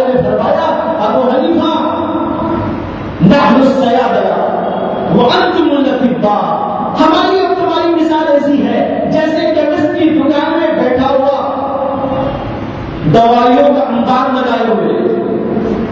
کیمسٹری دکان میں لوگ کتنی دوائیں ہیں, ہزاروں دوائیں یہاں سے وہاں تک. انہوں نے کہا ہماری مثال تو ایسی ہی ہے, دوائیاں تو ہمارے پاس یہاں سے وہاں تک موجود ہیں, لیکن انتم الاطباء, ڈاکٹر تم ہو جن کو یہ خبر ہے کہ کون سی دوا میں کس کا علاج ہے. یہ جاننا تو اطباء کا کام ہے, یہ جاننا تو ڈاکٹروں کا کام ہے. اور کیمسٹری دکان کا کیا, کیمسٹ والے کا کیا کام ہے؟ دوائیوں کو جمع کر لینا. اسی طرح بھائیوں, محدثین کا کام ہے حدیثوں کو جمع کر لینا, اور فقہاء کا کام ہے حدیثوں کی منشا اور مراد کو پہنچنا. ایک ایک مسئلے کے حدیث سے بعض ائمہ نے 100 مسئلے نکالے, بعض ائمہ نے ایک چھوٹی چھوٹی حدیث سے 400 مسئلے نکالے. علامہ کتانی ایک بہت بڑے عالم محدث فقیہ گزرے ہیں, ان کے بارے میں لکھا ہے کہ ایک حدیث آتی ہے اللہ کے نبی علیہ السلام کے بارے میں کہ ایک صحابی تھے, ان کا نام تھا ابو عمیر. انہوں نے ایک پرندہ پال رکھا تھا نغیر, اور ہمیشہ اس پرندے کو اپنے ساتھ لیے ہوئے کھیلتے رہتے تھے. چھوٹے بچے تھے وہ, اور چھوٹے بچوں کا کام ہوتا ہے ایسی چیزوں سے کھیلتے رہنا. تو ابو عمیر نغیر پرندے سے کھیلتے رہتے تھے. ایک دفعہ اللہ کے نبی علیہ السلام کی خدمت میں آئے. اس دن اللہ کے نبی نے ان کو دیکھا کہ وہ نغیر پرندہ ان کے پاس موجود نہیں. تو اس پر اللہ کے نبی علیہ السلام کی زبان مبارک سے چھوٹا سا جملہ نکلا, یا ابا عمیر ما فعل النغیر. ابو عمیر تمہارا پرندہ نغیر کیا ہوا؟ جیسے کہ بچوں سے پوچھ رہے ہیں کیا ہوا, ایک چھوٹا سا جملہ, ایک جملہ ہمارا جملہ, ایک جملہ نبی کا جملہ, اور ایک جملہ سید الانبیاء کا جملہ. بڑا فرق ہے. ایک جاہل کا جملہ ہوتا ہے, ایک جانکار کا جملہ ہوتا ہے, ایک کسی عالم کا جملہ ہوتا ہے, پھر عالموں میں سے کسی بڑے عالم کا جملہ ہوتا ہے, ایک اس سے بھی آگے نبی کا جملہ ہوتا ہے, اور سید الانبیاء کا جملہ ہے. بھائیو بزرگوں, یہ سید الانبیاء کی زبان سے نکلا ہوا جملہ ہے. یا ابا عمیر ما فعل النغیر, یہ اللہ کے نبی نے جو فرمایا, علامہ کتانی نے اس چھوٹے سے جملے سے 400 مسئلے نکالے ہیں. کیسے نکالے ہوں گے؟ ان کا دماغ کہاں کہاں گیا ہوگا. اس دماغ کی طرف داد دیجیے, ان کی بصیرت کی داد دیجیے, ان کی عقل و فہم کی بصیرت کی داد دیجیے کہ اس چھوٹے سے جملے سے 400 مسائل. امام شافعی کے نام ہم نے سنا, بہت بڑے فقیہ تھے, محدث بھی تھے وہ, لیکن محدث سے زیادہ وہ فقیہ تھے. امام اعظم ابو حنیفہ بھی محدث تھے, لیکن محدث سے زیادہ فقیہ تھے. امام بخاری فقیہ تھے, لیکن فقیہ سے زیادہ محدث تھے. یہ فرق سمجھنا چاہیے. یہ نہیں کہ امام بخاری فقیہ نہیں تھے, نہیں فقیہ تھے وہ, لیکن فقاہت سے زیادہ جو کام انہوں نے انجام دیا, ان کے اندر جس چیز کو اللہ نے رکھا تھا وہ ان کی حدیث دانی ہے. انہوں نے کہا مجھے الحمدللہ 1,00,000 صحیح حدیثیں اور 2,00,000 موضوع حدیثیں یاد ہیں. 1,00,000 معمولی چیز, 1,00,000 صحیح حدیثیں, 2,00,000 موضوع حدیثیں یاد ہیں. اللہ نے ان کو یہ چیز عطا فرمائی. امام بخاری کا ایک عجیب قصہ یاد آ گیا. ان کی حدیث دانی کا اس سے جو ہے اندازہ کیا جا سکتا ہے کہ امام بخاری کو اہل بغداد کے موقع پر دعوت دی کہ حضرت آپ ہمارے یہاں تشریف لے آئے. یہاں کے محدثین, یہاں کے طلبا, یہاں کے ائمہ, یہاں کے فقہا, یہاں کے مجتہدین آپ سے فیض حاصل کرنا چاہتے ہیں. امام بخاری نے اجازت دے دی, وہاں جانے کے لیے منظوری دے دی, اور وقت مقررہ پر مقررہ تاریخ پر وہاں پر پہنچے. پہلے سے بڑے اعزازات اکرامات کا سلسلہ جاری تھا, استقبال کیا گیا, اور ان کے لیے ایک مجلس منعقد کی گئی. مجلس میں دعوت تھے, بڑے بڑے محدثین تھے, بڑے بڑے فقہا تھے, بڑے بڑے مجتہدین تھے, اور ان میں حدیث حاصل کرنے والے طلبا تھے. وہاں پر چند بڑے بڑے محدثین تھے. انہوں نے امام بخاری کو جانچنے کے لیے کہ ان کی حدیث دانی کا کیا معیار ہے اور ان کا حافظہ کتنا زبردست ہے, یہ ذرا معلوم کرنا چاہیے. اس کے لیے 10 محدثین نے ایک پروگرام تیار کیا. کیا پروگرام تیار کیا؟ انہوں نے یہ کیا, کہ ہر محدث 10 حدیثیں اپنے دماغ میں منتخب کر لے، اور جب 10 محدثین 10 حدیثیں منتخب کریں گے تو کل کتنے ہو جائیں گے؟ 100 حدیثیں ہو جائیں گی۔ انہوں نے کہا ہم ایسا کرتے ہیں کہ سند اور متن کو جدا کر دیں گے، کسی کی سند کسی اور کے متن کے ساتھ اور کسی کا متن کسی اور کی سند کے ساتھ میں جوڑ دیں گے۔ مثلاً ایک حدیث آئی جو حضرت ابو ہریرہ کی روایت سے ہے، انہوں نے کہا حضرت عمر رضی اللہ تعالیٰ عنہ روایت کرتے ہیں قال رسول اللہ صلی اللہ علیہ وسلم کذا۔ کوئی حدیث آئی حضرت عمر سے، انہوں نے گڑبڑ کر دی، انہوں نے کہا کہ جو ایک حدیث آئی ہے جو حضرت ابو ہریرہ رضی اللہ تعالیٰ عنہ روایت کرتے ہیں اللہ کے رسول نے اسے فرمایا، اس طرح گڑبڑ کر دی، اپنے دماغ کے اندر رکھ لیا۔ اور جب امام بخاری تشریف لائے وہ سارے محدثین 10 کے 10 ان کے بالکل سامنے کی صف میں بیٹھ گئے، اور امام بخاری نے تشریف رکھنے کے بعد ان سے کچھ کہا، اس کے بعد میں کہا کہ کیا پوچھنا ہے؟ تو ایک محدث اٹھے، انہوں نے کہا حضرت میرے پاس چند حدیثیں ہیں، اس کے بارے میں رائے دیجیے آپ کہ اس حدیث کا مقام کیا ہے، اس کا درجہ کیا ہے، اس کے بارے میں آپ کی جانکاری کیا ہے؟ انہوں نے کہا اچھا بتاؤ کیا حدیث؟ اس نے ایک حدیث پڑھی، امام بخاری نے کہا لا اعرف، یہ حدیث میں نہیں جانتا۔ اس نے دوسری حدیث پڑھی، امام بخاری نے کہا لا اعرف، یہ حدیث بھی میں نہیں جانتا۔ 10 حدیثیں پیش کر دی، امام بخاری کا ایک ہی جواب ہے لا اعرف لا اعرف لا اعرف لا ادری، میں نہیں جانتا میں نہیں جانتا۔ 10 کے بعد دوسرا محدث اپنی 10 حدیثیں گڑبڑ کر کے پیش کرنے لگا، امام بخاری کہنے لگے میں یہ بھی نہیں جانتا، یہاں تک کہ 10 محدثین نے 10 حدیثیں کر کے بیان کر دی، وہ 100 حدیثیں ہو گئی، اور 100 کے جواب میں بھی امام بخاری کا ایک ہی ایک جملہ ہے میں نہیں جانتا میں نہیں جانتا میں نہیں جانتا۔ پیچھے بیٹھے ہوئے جاہلین سمجھ رہے ہیں یہ اتنا بڑا شہرہ رکھنے والا محدث یہاں آ کے بیٹھا ہے، ہمارے حضرت والا بیان کر رہے ہیں اور یہ کہہ رہے ہیں میں نہیں جانتا نہیں جانتا نہیں جانتا، کیا پر کیا ہے؟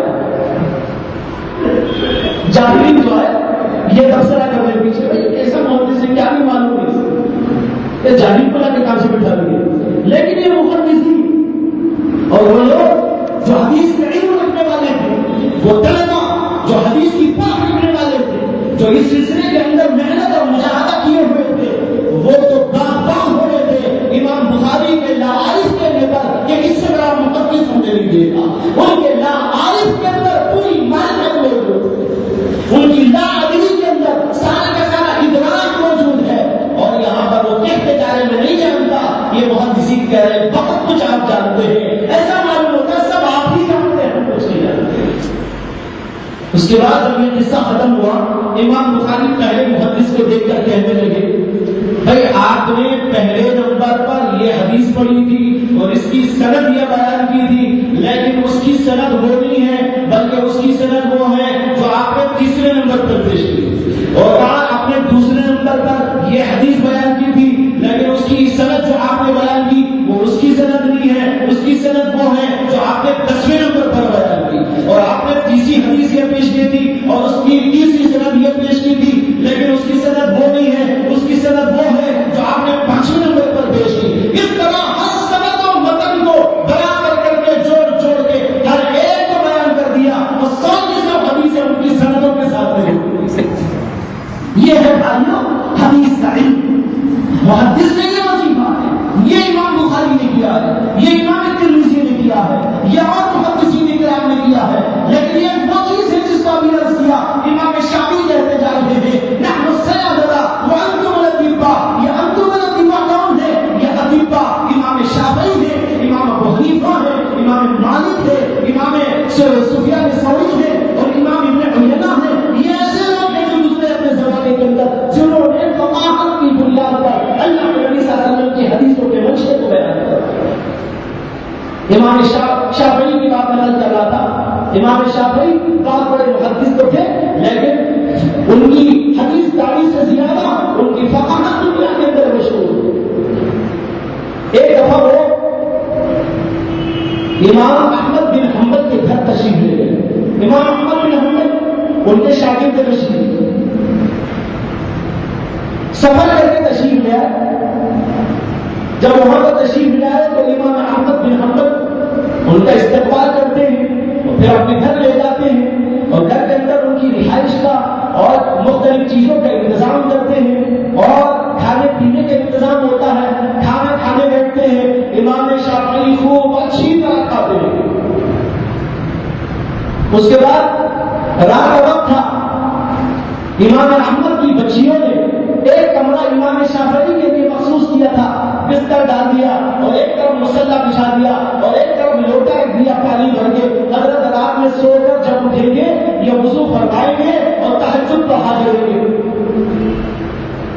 اب وہ بچیاں ٹاک رہی تھی امام شافعی کو, جھانک رہی تھی اب اٹھے ہوں گے اب اٹھے ہوں گے. لیکن امام شافعی رحمۃ اللہ علیہ کھانا کھانے کے بعد اپنے بستر پہ گئے اور اوڑھ کے سو گئے. اور یہ بچیاں انتظار میں تھی کہ حضرت اٹھیں گے اور جب رات میں بیٹھ کر یہ اللہ کے سامنے دعا مانگیں گے ہم بھی یہاں آہستہ آہستہ آمین کہہ لیا کریں گی. ان کی وہ دعا ہمارے حق میں بھی آمین ہو جائے گی. بہرحال بچوں کا شوق تھا اور امام شافعی چونکہ امام احمد کے استاد ہوتے ہیں تو ان کے دل پر ان کی عظمت کا سکہ جمع ہوا. لیکن ہوا یہ کہ امام شافعی رحمۃ اللہ علیہ پوری رات بستر ہی پہ رہے, اٹھے ہی نہیں یہاں تک کہ فجر کی اذان ہوئی. فجر کی اذان پر اٹھے اور اٹھنے کے بعد مصلی وہیں اور وہ لوٹا بھی نہیں, سیدھا اٹھ کر مسجد سامنے ہی تھی مصلی پہ جا کے بیٹھ گئے. امام احمد بن حنبل کی بچیوں کو بڑا اعتراض پیدا ہو گیا کہ بھائی ہمارے ابا کے استاد بھی عجیب و غریب استاد ہیں. یہ کھانا کھائے تو خوب کھائے. ہم تو سمجھتے کہ اللہ کے ولی تھوڑا کھاتے ہیں, ان کو تو روحانی غذا ملتی ہے. یہ کیا کہ آج خوب چھک کے کھائے. یہ اعتراض یہ پیدا ہو. اور دوسرا اعتراض یہ کہ پوری رات جیسے خوب چھک کے کھائے چھک کے سوئے. اور تیسرا اعتراض یہ جو سب سے بڑا اعتراض تھا کہ سو کر اٹھے تو وضو تک نہیں کیا, بغیر وضو کے جا کے نماز پڑھ لی. اتنا بڑا فقیہ بغیر وضو کی نماز پڑھ لیا. یہ تو بہت ہی حیرانی کی بات ہے. بچوں نے اپنے والد سے دبے دبے الفاظ میں شکایت کر دی استاد کی. ابو جی آپ کے استاد بھی بڑے عجیب ہیں, ہم کو تو بڑا اشکال ہو رہا ہے آپ کے استاد. انہوں نے کہا اشکال ہوگا تو انہیں سے پوچھ لو, میں جواب نہیں دیتا. وہ آئے کہ مجھے تو ہمت نہیں ہے لیکن تم پوچھو. ٹھیک. اس کے بعد امام شافعی نماز پڑھنے کے بعد واپس تشریف لے آئے اور ان کے لیے مسند رکھی گئی. امام شافعی بیٹھے تو امام احمد نے کہا اگر میری بچیاں آپ سے کچھ پوچھنا چاہتی ہیں. اب وہ بچیوں نے پوچھنا شروع کیا. کہا کہ ہم کو کچھ اعتراضات ہیں, اشکالات ہیں. ایک اشکال یہ کہ آپ نے بہت کھانا کھایا اور دوسرا اعتراض یہ ہے کہ خوب چھت کے سوتے رہے اور تیسرا سب سے بڑا اعتراض یہ ہے کہ بغیر وضو کے آپ نے نماز پڑھی. امام شافعی نے کہا بھائیو بات یہ ہے کہ کئی دن کے فاقے کے بعد آج ہی کھانا ملا تھا. اور دوسری بات یہ ہے کہ امام احمد کے گھر میں یہ جو کھانا بنا کے رکھا گیا تھا اس پر انوار و برکات کا نزول ہو رہا تھا. میں نے کہا اس سے بہتر کھانا مجھے کہیں نہیں مل سکتا. آج موقع ملا ہے تو یہ انوار اپنے اندر جتنے ہو سکتے ہیں قبول کرنے ڈالو. اسی میں نے ذرا زیادہ کھا لیا. اور دوسرا تمہارا اعتراض کہ میں سوتا رہا, بات یہ ہے کہ میں پوری رات سویا نہیں بلکہ بچھانے پر پڑے پڑے میں نے قرآن کی ایک آیت سے 100 مسئلے نکال دیے. ایک آیت لیکن ایک آیت سے میں نے 100 مسئلے مستنبط کیے. میں نے یہ کام رات بھر کیا. جب سویا ہی نہیں تو وضو کی کیا ضرورت تھی, اس لیے وہاں چلا گیا. اس لیے کہ نماز تہجد اگرچہ بہت اعلیٰ عرفہ چیز ہے لیکن علم کی خدمت تو اس سے بھی اعلیٰ درجے کی تھی. یہ تین اعتراض کے جواب امام شافعی نے دیے. مجھے بتانا کیا تھا, یہاں سے سمجھ میں آتا ہے کہ یہ فقہا کیا کام کرتے ہیں. ایک آیت لیکن 100 مسئلے اس سے نکالے گئے اور ایک چھوٹی سی حدیث امام قطانی نے اس سے 400 مسائل نکال لیے. یہ حضرات فقہا کے نام کا کام ہوتا ہے منشأ نبوت کو سمجھنا. اور پھر یہاں پر ایک نقطہ سمجھتے چلے اور جو ہے اس سے بات انشاءاللہ واضح ہوگی. اب تک جو بات میں نے کی اس سے اتنی بات روزے روشن کی طرح واضح ہو گئی. اللہ نے دین کی حفاظت کے لیے 4 طبقات کو کھڑا کیا. ایک حفاظ کرام کا طبقہ, دوسرے مفسرین کرام کا طبقہ اور تیسرے محدثین کرام کا طبقہ، اور چوتھے حضرات فقہاء مجتہدین کا طبقہ، اور پھر ایک بات یہ ہے اللہ کے نبی علیہ السلام کی جو حدیثیں ہیں ان کے اندر بعض اعمال جیسے ہیں احوال بھی بیان کیے گئے ہیں، اللہ کے نبی کے دل کی کیفیتیں احوال، اس کی حفاظت کے لیے اللہ نے صوفیہ کو پیدا کیا ہے۔ لیکن اس وقت اس کی تشریح کا موقع نہیں ہے، اس چیز کو لپیٹتا ہوں، اللہ کرے کسی اور وقت سمجھانے کا موقع ہے۔ یہ موضوع ہے، مستقل موضوع ہے، اس کو سمجھنا چاہیے، اگر اس کو نہیں سمجھتے تو لوگ بہکتے رہتے۔ اب جو نقطہ سمجھنا ہے وہ یہ ہے حدیث کے متعلق کہ بھائی حدیث سامنے آتی ہے تو تین باتوں کو پیش نظر رکھنا ضروری ہوتا ہے۔ ایک تو یہ حدیث کا ثبوت، حدیث ثابت ہے کہ نہیں، سند کیسی ہو، پکی ہے کہ کچی ہے، ضعیف راوی ہے اس کے یہ بڑے پکے آدھی وہ ثابت راوی ہے، یہ دیکھنا پڑتا ہے۔ اس طرح ثبوت پہلے ہو جائے، لیکن صرف حدیث کا ثبوت کسی بھی چیز کے لیے کافی نہیں، بلکہ ثبوت کے بعد معنی حدیث کو سمجھنے کی ضرورت ہوتی ہے۔ دیکھیے حدیث مثلاً بخاری شریف میں موجود ہے، علی بخاری شریف میں صحیح سند کے ساتھ ہے، لیکن اس کا منشا کیا، اس کی مراد کیا، اس کا مقصود کیا، اللہ کے نبی چاہتے کیا تھے، یہ سمجھنا ایک الگ کام ہے۔ ایک ثبوت حدیث، ایک معنی حدیث، اور تیسری بات یہ جانکاری میں آنے کی ضرورت ہوتی ہے کہ حدیث جو ہمارے سامنے آ رہی ہے یہ حدیث کوئی ایسی تو نہیں کہ اس کے خلاف کوئی اور حدیث موجود ہو، معارض حدیث موجود ہو۔ بعض جگہ ایسا ہوتا ہے کہ ایک حدیث آئی لیکن اس کے خلاف بھی ایک حدیث موجود ہے، اب دو حدیثیں ایسی جو آپس میں ٹکرا رہی ہیں، اب یہاں پر مجتہدین کو جو ہے اس بات کی زحمت دوبارہ کرنی پڑتی ہے کہ وہ اس کو سمجھے پہلی حدیث کون سی ہے، بعد کی حدیث کون سی ہے۔ اگر اس کی کوئی دلیل موجود نہیں ہے تو پھر وہ ترجیح کے اصول سے کام لیتے ہیں کہ ہم ان میں سے کون سی حدیث کو ترجیح دیں۔ مثال کے طور پر چونکہ آج کل ایک مسئلہ بہت چل رہا ہے، اس لیے اس چلتے ہوئے مسئلے ہی کو مثال بناتا ہوں، وہ یہ ہے کہ نماز کے اندر رفع یدین کرنے کا کیا حکم ہے۔ رکوع میں جاتے ہوئے، رکوع میں اٹھتے ہوئے ہاتھ اٹھانا، اس کو کہتے ہیں رفع یدین۔ رفع کے معنی اٹھانا، یدین کے معنی ہاتھ اٹھانا۔ رکوع میں جاتے ہوئے ہاتھ اٹھائیں اور رکوع سے اٹھتے ہوئے ہاتھ اٹھائیں یا نہ اٹھائیں۔ دو امام کہتے ہیں اٹھاؤ، دو امام کہتے ہیں نہ اٹھاؤ۔ امام ابو حنیفہ اور امام مالک یہ دونوں حضرات کہتے ہیں رفع یدین نہیں کرنا چاہیے۔ امام احمد بن حنبل اور امام شافعی رحمۃ اللہ علیہ یہ دو امام کہتے ہیں کہ نہیں، ہاتھ اٹھانا چاہیے، رفع یدین کرنا چاہیے۔ کیوں ہوا یہ اختلاف؟ وجہ یہ ہے کہ حدیثیں دو سامنے آ گئی، دو حدیثیں، اور یہ حدیثیں بڑے بڑے صحابہ سے نقل کی گئی، سند میں یہاں سے دونوں تک پایا، بڑا اونچا پایا۔ ایک حدیث آئی حضرت عبداللہ بن مسعود رضی اللہ تعالی عنہ سے، جو بہت بڑے صحابی تھے، زبردست صحابی تھے، وہ فرماتے ہیں اپنے شاگردوں سے الا اصلی بکم صلاۃ رسول اللہ صلی اللہ علیہ وسلم، ارے لوگوں کیا میں تم کو اللہ کے نبی علیہ السلام کی نماز کی طرح نماز نہ پڑھاؤں؟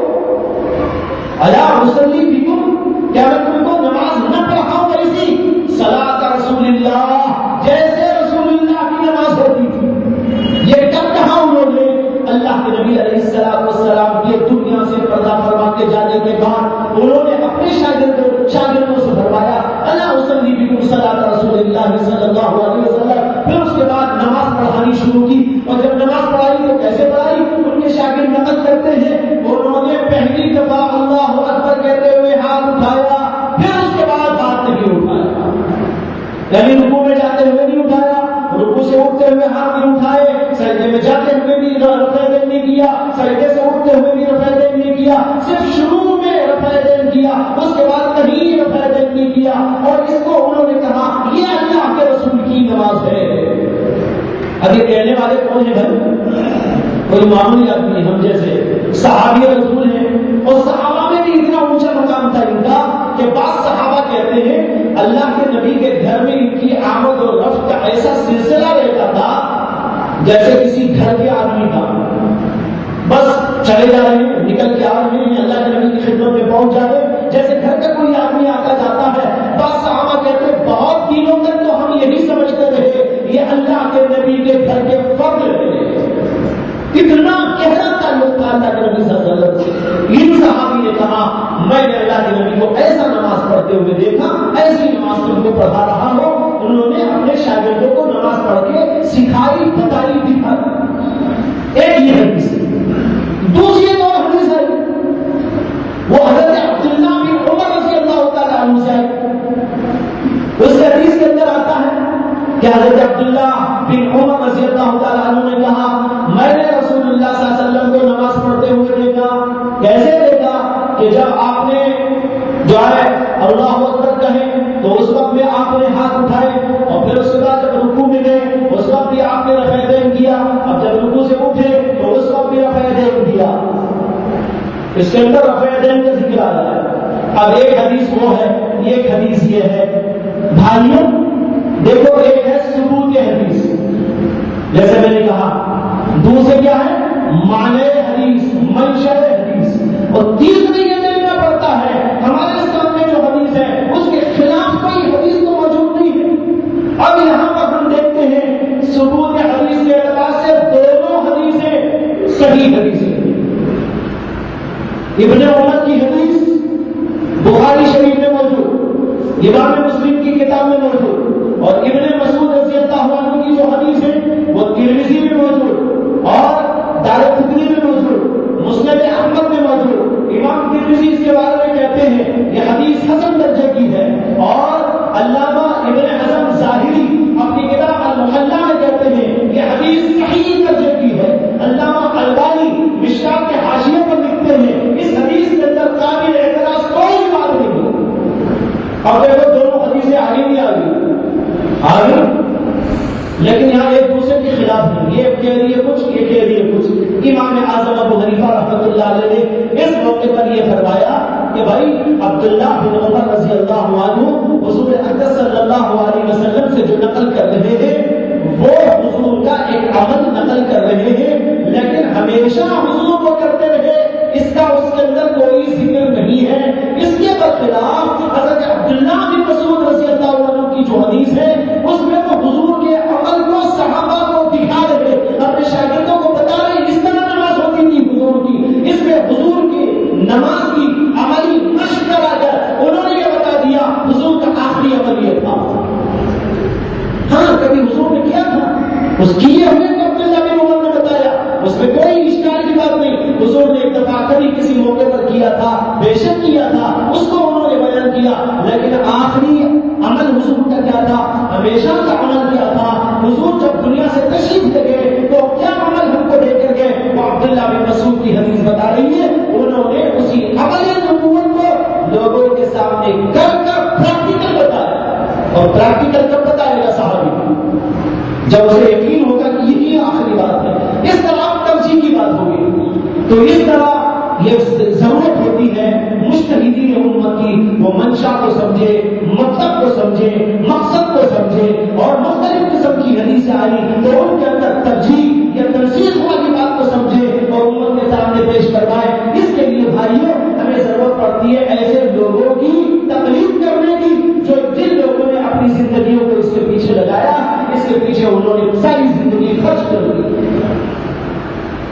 اس سے اتنی بات ہمارے سامنے واضح ہو گئی کہ اللہ کے نبی سے جو علم آیا وہ علم الحمدللہ محفوظ ہے دنیا میں، اس کی حفاظت کی ذمہ داری اللہ نے لی۔ انا نحن نزلنا الذکر وانا له لحافظون، اللہ کا قرآن محفوظ ہے، اس کے معنی محفوظ ہے، اللہ کے نبی کا کلام محفوظ ہے، اللہ کے نبی کی سیرت محفوظ ہے، اللہ کے نبی کے اعمال محفوظ ہیں، اور اس کے معانی، اس کے منشا، اس کے مقاصد محفوظ ہیں، اور یہ چار طبقے مستقل اس کے پیچھے لگ کر اس دین کی حفاظت آج تک کرتے آ رہے ہیں، اور اسی پر ہم کو آگے بھی چلتے رہنا ہے۔ اگر ہم نے ان طبقات میں سے کسی بھی طبقے کو چھوڑ دیا اس کا مطلب یہ ہے کہ دین ہمارے پاس محفوظ نہیں۔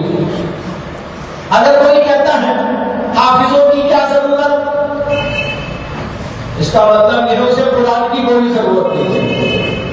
جو یہ کہتا ہو مفسرین کی کیا ضرورت؟ اس کا مطلب یہ ہے وہ اللہ کے کلام کو سمجھنا نہیں چاہتا، اس کی ضرورت اسے نہیں ہے۔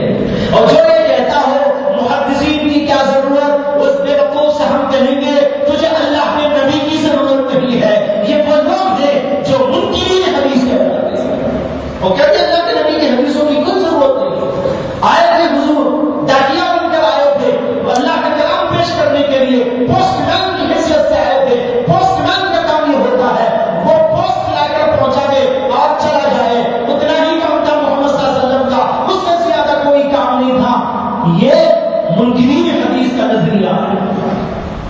اور جو لوگ یہ کہتے ہیں کہ بھائی انہیں محدثین کی تو ضرورت ہے، امام بخاری ہم کو چاہیے، امام ترمذی ہم کو چاہیے، امام مسلم کو ہم گلے سے لگاتے ہیں، اور امام ابو داؤد کو ہم گلے سے لگاتے ہیں، ابن ماجہ ہمارے آدمی ہیں، اور امام نسائی ہمارے آدمی ہیں، اور یہ سب ہمارے بزرگان دین ہیں، یہ سلف صالحین ہیں، یہ کچھ بھی بولتے ہم آنکھ بند کر کے اس کو قبول کر لیتے ہیں۔ وہ کسی حدیث کے بارے میں کہتے ہیں ھذا حدیث صحیح، ہم ان کو نہیں پوچھیں گے کہ آپ کے پاس اس کی کیا دلیل ہے، ان کے اوپر ہم کو اعتماد ہے، ان کے اوپر ہم کو بھروسہ ہے، ہم ان کی بات کو قبول کرتے ہیں۔ امام ترمذی اگر کہتے ہیں ھذا حدیث حسن، ہم اس کو قبول کریں گے۔ اگر امام ترمذی کہتے ہیں ھذا حدیث ضعیف، ہم اس حدیث کو ضعیف سمجھیں گے اور اس سے نہیں پوچھیں گے کہ آپ نے کس دلیل کے بنیاد پر یہ کہا۔ ہم کو اعتماد ہے امام ترمذی پر، ان کے علم پر، ان کی حدیث دانی پر، ان کی فقاہت پر، ان کی بصیرت پر اور ان کی خدمت پر، اس لیے ہم ان کی بات کو مانتے ہیں۔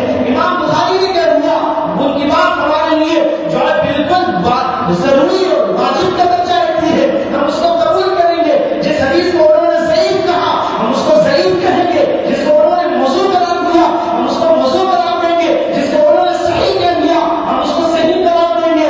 اس لیے ہم کو یہ سب کافی ہے، لیکن ابو حنیفہ کی ہم کو ضرورت نہیں ہے، امام شافعی کی ہم کو ضرورت نہیں ہے، امام مالک کی ہم کو ضرورت نہیں ہے۔ آپ بتاؤ بھائی جو قرآن کے حافظوں کو نہ مانے وہ غلط ہے یا صحیح ہے؟ بول رہی نہیں کوئی؟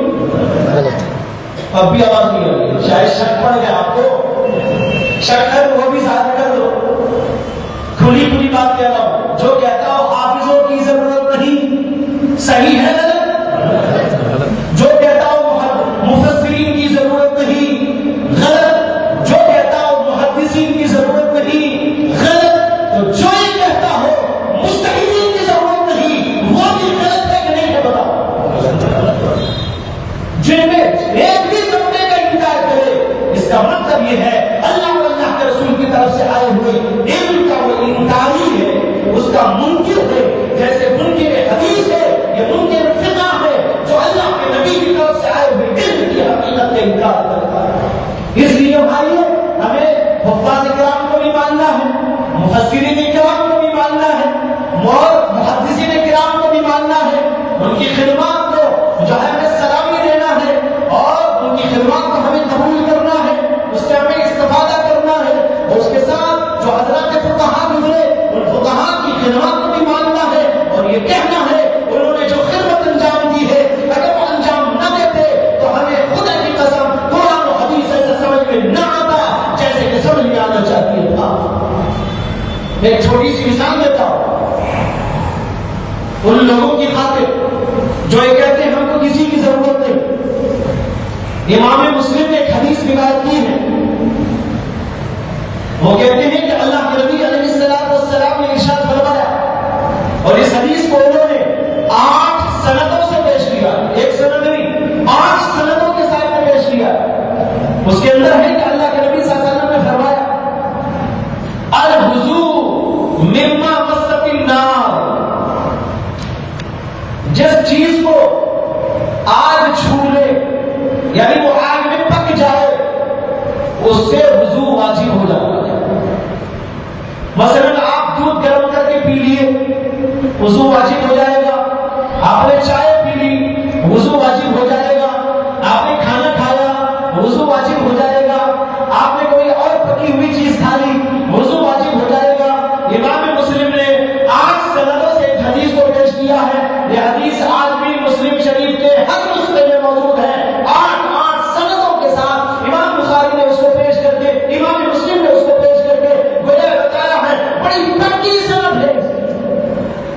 لیکن یہاں بیٹھے ہوئے افراد میں سے میں پوچھتا ہوں کہ آج تک آپ نے کبھی ایسا کیا ہے کیا؟ چائے پی کے وضو کیا ہو، کھانا کھا کے وضو کیا ہو، دودھ پی کر وضو کیا ہو، کیا ہے؟ اس کا مطلب ہے آپ کی نمازیں ہوئی نہیں اب تک. اب آپ دہرائیے اپنی نمازوں. کیا مطلب ہے اس کا؟ اب یہاں پر ضرورت پڑے گی ہمیں کسی سے پوچھنے کی. بغیر پوچھے گاڑی آگے نہیں بڑھ سکتی. اب جو پڑھے لکھے لوگ تھے، بڑے بڑے لوگ تھے، جنہوں نے قرآن و حدیث میں غور و فکر کیا، ان سے پوچھا. بعض لوگوں نے کہا بھائی الوضو کے معنی کلی کرنے کے ہیں. الوضو کے معنی وہ وضو کے نہیں ہے جو نماز کے لیے وضو ہوتا ہے. الوضو کے معنی عربی زبان کے اندر کلی کرنے کے لیے آتے ہیں. اور اللہ کے نبی کا منشا یہ ہے اگر پکی ہوئی کوئی چیز کھاؤ تو اس کے بعد کلی کر لیا کرو تاکہ منہ میں اس کی کوئی بدبو اور کوئی جو ہے اس کی چکناہٹ وغیرہ نہ رہے. ایک تمیز کی بات اللہ کے نبی نے سکھائی. یہ نماز کے وضو کی بات نہیں ہے. اب یہ آپ کو بتایا گیا، لیکن اس بات کو جو بتانے والے بتا رہے ہیں اس پر بھی کوئی حدیث موجود نہیں ہے. وہ ان کی عقل سے، ان کی بصیرت سے، ان کے اجتہاد سے، ان کے قیاس سے، ان کی لیاقت سے انہوں نے بتایا ہے اور مطلب پیش کیا ہے. اب اگر کوئی کہہ لیں گے آپ نے کہا الوضو کے معنی کلی کرنا، کون سی حدیث ہے اس کے لیے؟ ارے بھائی اس کے لیے لغت موجود ہے. لغت کے اندر، عربی زبان کے اندر یہ معنی اس کا موجود ہے. یہاں پر یہ معنی اس کا ہے، وہ معنی اس کا نہیں. اور بعض لوگوں نے کہا نہیں یہاں وضو کے معنی تو وضو ہی کے ہیں، لیکن یہ حدیث منسوخ حدیث ہے.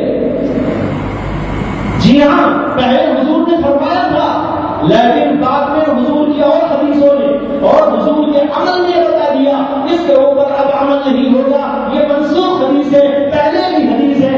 اب یہ ہے کہ اللہ کے نبی علیہ السلام سے ثابت ہے کہ بسا اوقات آپ نے ایسا کیا کہ کھانا تناول فرمایا اور اس کے بعد بغیر وضو کے آپ نے نماز پڑھائی. حدیث کی تو کتب حدیث کے اندر بے شمار اس سلسلے میں موجود ہے. اب دیکھو یہ مطلب آیا کہ نہیں آیا؟ یہ مطلب کب نکلے گا؟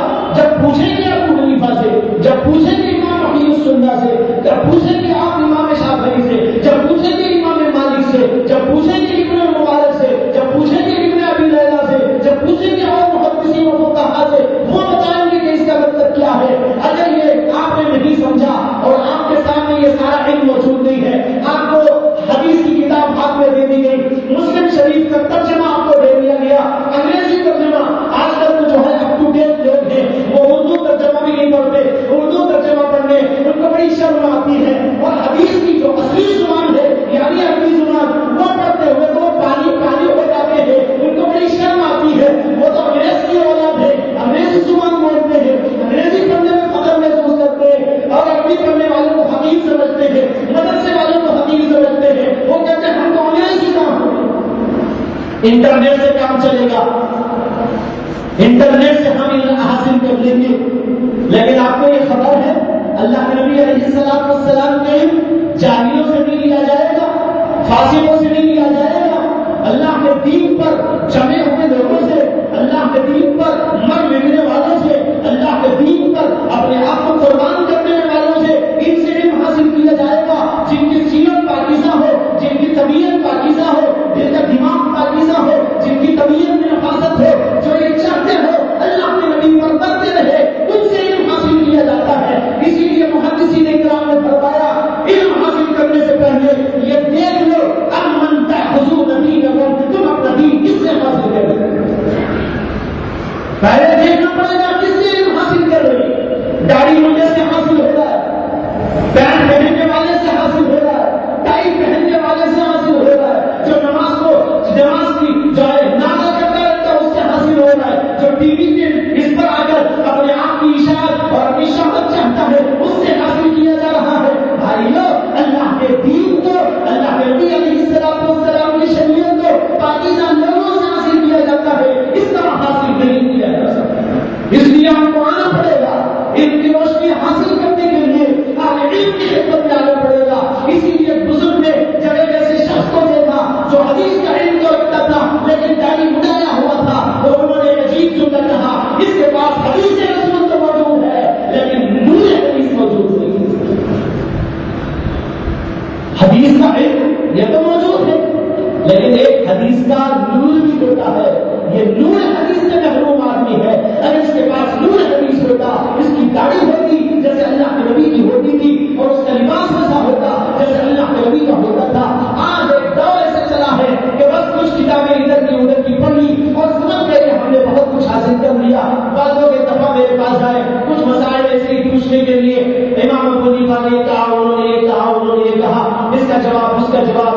حدیث وہ حدیث، لیکن داڑھی انشاء کیے ہوئے ہیں، ٹہنے سے نیچے پاجامہ جھاڑ رہے ہیں، یعنی لوگوں سے نیچے تک اللہ کے نبی کی مخالفت پر ان کے جسم کا ہر عضو دلالت و شہادت دے رہا ہے، ایسی صورت بنا کر آئے ہیں اور کہہ رہے ہیں کہ ہم کو دلیل چاہیے۔ میں نے کہا یہ بات بتاؤ، آپ کو پہلے یہ سمجھنا چاہیے کہ آپ نے اپنی زندگی کتنا علم کے پیچھے لگا۔ آپ نے عربی زبان پڑھی، آپ نے گرامر پڑھا، آپ نے اس کی بنیادی چیزوں کو حاصل کیا، آپ کو اللہ کے نبی کی زبان سے واقفیت ہوئی نہیں ہوئی، یا آپ نے کوئی دینی علم حاصل کیا وہ بھی نہیں۔ قرآن پڑھنے آتا ہے، قرآن بھی پڑھنے نہیں آتا، اردو پڑھنے آتا ہے، اردو بھی وہ نہیں جانتے۔ میں نے کہا دیکھو بھائی تم کو کچھ نہیں آتا، لیکن میرے بارے میں کیا خیال ہے؟ کم سے کم میں پڑھا تو نہیں، ایک طالب علم تو ضرور ہو، اور میں چاہتا ہوں میری پوری زندگی طالب علم نہ ہو اور میری موت بھی طالب علم نہ ہو۔ مطالعہ کرتے کرتے دنیا سے جاؤ، یہی میری خواہش ہے، یہی میری طلب ہے۔ میں نے ان سے کہا میرے بارے میں اتنا تو خیال تم کر سکتے ہو، میں ایک طالب علم ہوں جس کی اب تک کی زندگی طالب علم میں گزری اور دن رات کتابیں دیکھنا میرا مشغلہ ہے، تو زیادہ سمجھتے ہوں گے کہ میں زیادہ سمجھتا ہوں۔ کوئی جواب نہیں۔ یہ حال آج کا ہو گیا۔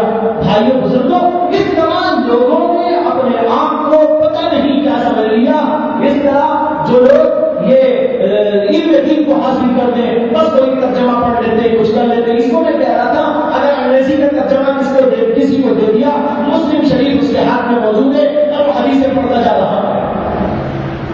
حدیث آئی اور وہ حدیث آئی جو ابھی آپ کو بتائی ہے، الوضوء مما مست النار۔ اللہ کے نبی علیہ السلام نے ارشاد فرمایا جو چیز آگ اس کو چھو لے اس کا استعمال کرنے سے وضو واجب ہو جاتا ہے۔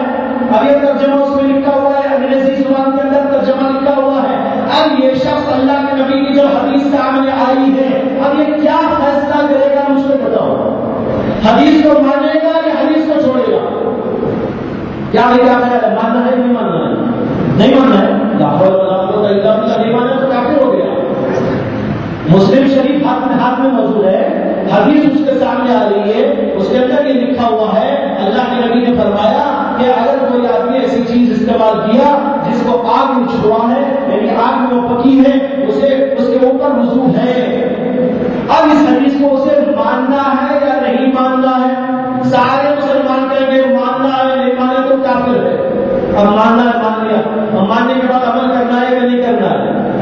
کرنا ہے۔ اب یہاں دیکھیے کہ عمل کرے کہ نہ کرے، جب تک علم اس کا نہیں ہوگا اس وقت تک اس پر وہ کیسے عمل کرے گا؟ نہ پکڑ سکے نہ چھوڑ سکے۔ اس لیے کہتے ہیں علم حاصل کرو اہل علم کے پاس میں جا کر، فصل واحد ذکری تم جاتا رہو۔ تمہارا مطالعہ تم کو کبھی کفر تک پہنچائے گا۔ اگر اس حدیث کو نہیں مانا کافر ہو گئے، اگر حدیث کو مانا تو ششوبے میں مبتلا ہو گئے۔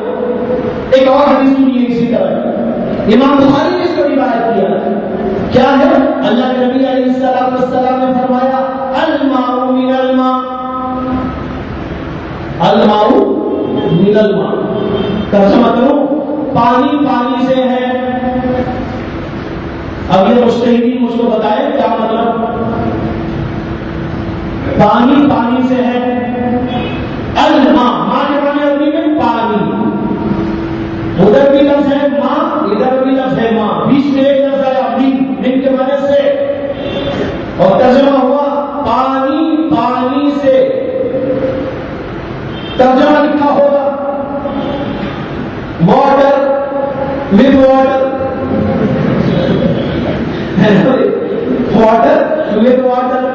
اب یہ پڑھے گا تو کیا سمجھے گا بے وقوف؟ اب یہاں کہتے ہیں نہیں اللہ کے لیے کیا کہا کافر ہو جائے، انکار کی طبیعت پیدا ہوئی کافر، انکار کی نہیں پیدا ہوئی۔ تیرے اوپر ضروری ہے کچھ سب نہیں پاس، تیرے اوپر ضروری ہے کچھ ابن حجر سے، تیرے اوپر ضروری ہے کہ پوچھ امام نبوی سے، یہ محدثین، یہ شارحین حدیث، یہ فقہاء کرام، ان سے پوچھنا پڑے گا۔ بغیر پوچھے گالی کیسے چلے گا؟ اب میں آپ کو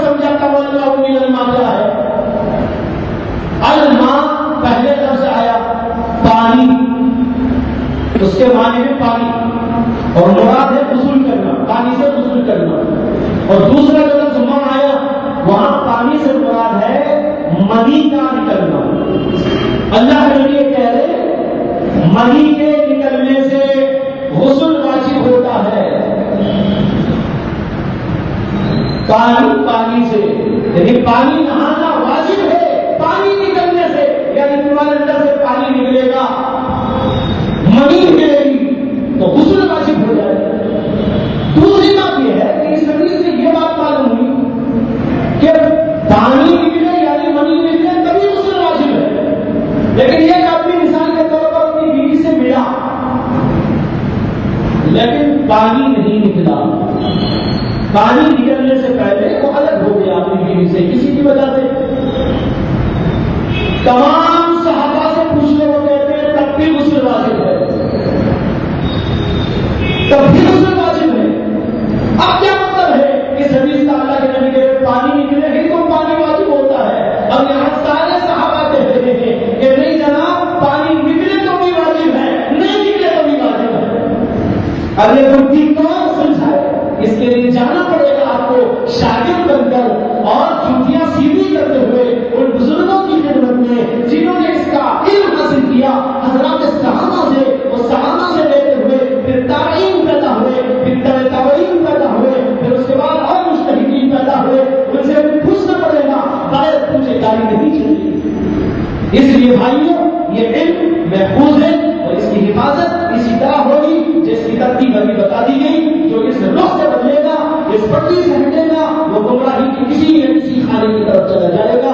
اللہ میری بھی اور آپ کی بھی تمام مسلمانوں کی حفاظت فرمائے. ایک آخری بات ہے، وہ بات یہ ہے اختلاف جو امت میں پیدا ہوا وہ تین طرح کا ہے. اختلاف تین طرح کا. مختصر عرض کرتا ہوں تاکہ ہمارے ذہن میں ایک بات اچھی طرح آ جائے. ایک اختلاف ایمان اور کفر کا. شروع میں عرض کر چکا ہوں، اللہ کے نبی آئے تھے، اللہ کے نبی نے دین پیش کیا، حقائق کو پیش کیا، وہی حقائق اور وہی دین جو آدم بھی لائے تھے، جو حضرت موسیٰ اور عیسیٰ بھی لائے تھے، جو حضرت سلیمان اور داؤد بھی لائے تھے، جو ابراہیم اور اسماعیل بھی لائے تھے، جو یوشع بھی لائے تھے اور لوگ بھی لائے تھے. تمام انبیاء جس دین کو لائے وہی دین کو لے کر محمد رسول اللہ صلی اللہ علیہ وسلم تشریف لائے تھے. اللہ کے نبی نے وہ دین پیش کیا. جنہوں نے قبول کیا وہ مسلمان ہو گئے، جنہوں نے قبول نہیں کیا وہ کافر قرار پائے. یہ ایمان و کفر کا اختلاف ہے. اس کے بعد جو مسلمان ہو گئے، دار اسلام میں داخل ہو گئے، ان میں اور اختلاف ہوا. وہ سنت اور بدعت کا اختلاف ہے. وہ کیا ہے؟ صحابہ میں نہیں، صحابہ کے بعد کے لوگ، صحابہ میں تو سوال پیدا ہوگا. صحابہ تو معیار ہے، صحابہ تو ہمارے لیے معیار ہم ہے. لیکن بعض امت کے لوگوں میں ایک اختلاف پیدا ہوا، وہ سنت و بدعت کا اختلاف. جو لوگ بدعت پہ گئے ان کا کام ہو گیا، ان کا نام ہوا اہل بدعت. جو لوگ سنت پر قائم رہے ان کا نام ہوا اہل السنت والجماعت. یہ اہل بدعت بہت سارے ہوئے. کوئی قرآن میں اختلاف کر کے، کوئی حضور کی ذات میں اختلاف کر کے، کوئی تبدیل کے مسئلے میں اختلاف کر کے، کوئی صحابہ کے بارے میں اختلاف کر کے، مختلف لوگ مختلف چیزوں میں عقیدوں کے اختلاف کر کر کے بدعتی فرقے بن گئے. اور جو لوگ اللہ کے نبی کی لائی ہوئی اس شریعت مطہرہ پر بالکل صاف و صریح طور پر عمل پیرا ہوئے وہ اہل سنت والجماعت ہو گئے. اس کے بعد جو لوگ اہل سنت تھے ان میں اختلاف ہوا، وہ اختلاف مسائل کا اختلاف کہے گا. مسائل ابو حنیفہ، امام شافعی، امام مالک اور امام احمد بن حنبل اور بھی اسی طرح بعض اور بزرگان دین، ان میں جو اختلاف ہوا یہ اہل سنت سے خارج نہیں ہے، یہ اہل سنت میں داخل ہے. اہل سنت ہے یہ لوگ. یہ مسائل کا اختلاف ہے اور یہ مسائل کا اختلاف حضرات صحابہ میں بھی تھا، تابعین میں بھی تھا، تبع تابعین میں بھی تھا. جیسے کہ جو مثالیں ابھی آپ کے سامنے میں نے عرض کر دی ہیں، اس کی روشنی میں ہم سمجھ سکتے ہیں یہ تمام کے تمام ہمارے ائمہ سب کے سب حق پر تھے، سب کے سب اہل سنت تھے. ان میں اگر چھوٹے موٹے اختلافات رہے وہ اختلافات ان کو اہل سنت سے خارج نہیں کرتے. اس لیے چاروں کے چاروں ائمہ کے مسالک حق پر پر مبنی ہے. ان میں سے جو جسے فالو کر رہا ہے وہ حق کو فالو کر رہا ہے. ایک دوسرے پر تنقید کرنا جائز نہیں ہے. کوئی امام شافعی پر تنقید کرے, کوئی امام مالک پر تنقید کرے, کوئی ابو حنیفہ پر تنقید کرے, کوئی امام شافعی کا ماننے والا ابو حنیفہ کے خلاف کچھ کہنے لگے, یہ غلط ہو جائے گا. چاروں ائمہ حق پر ہیں, وہ سارے کے سارے مسالک حق پر ہیں, حق پر مبنی ہیں. اس لیے کوئی جسے بھی فالو کر لے گا وہ حق کی طرف جانے والا ہے.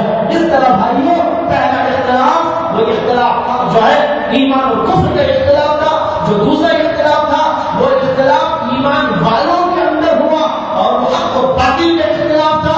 اسے سنت و بدعت کا اختلاف بھی کہتے ہیں. اور پھر اہل سنت کا جو اختلاف ہوا وہ اختلاف مسائل کا اختلاف ہے. وہ سارے کے سارے حق پر ہے.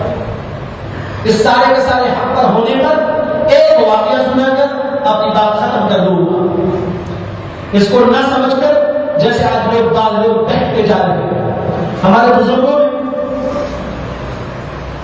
اسماعیل شہید رحمت اللہ علیہ بہت بڑے عالم فاضل اور خانوادے شاہ ولی اللہ کے ایک بہت ہی اہم ترین فرد شمار ہوتے ہیں, جنہوں نے بدعت کا خاتمہ کرنے کے سلسلے میں بڑے مجاہدات کی, سنت کی ترویج اور سنت کی شان کے سلسلے میں وہ مجاہدانہ کارنامہ انجام دیا کہ اہل بدعت کے ہاں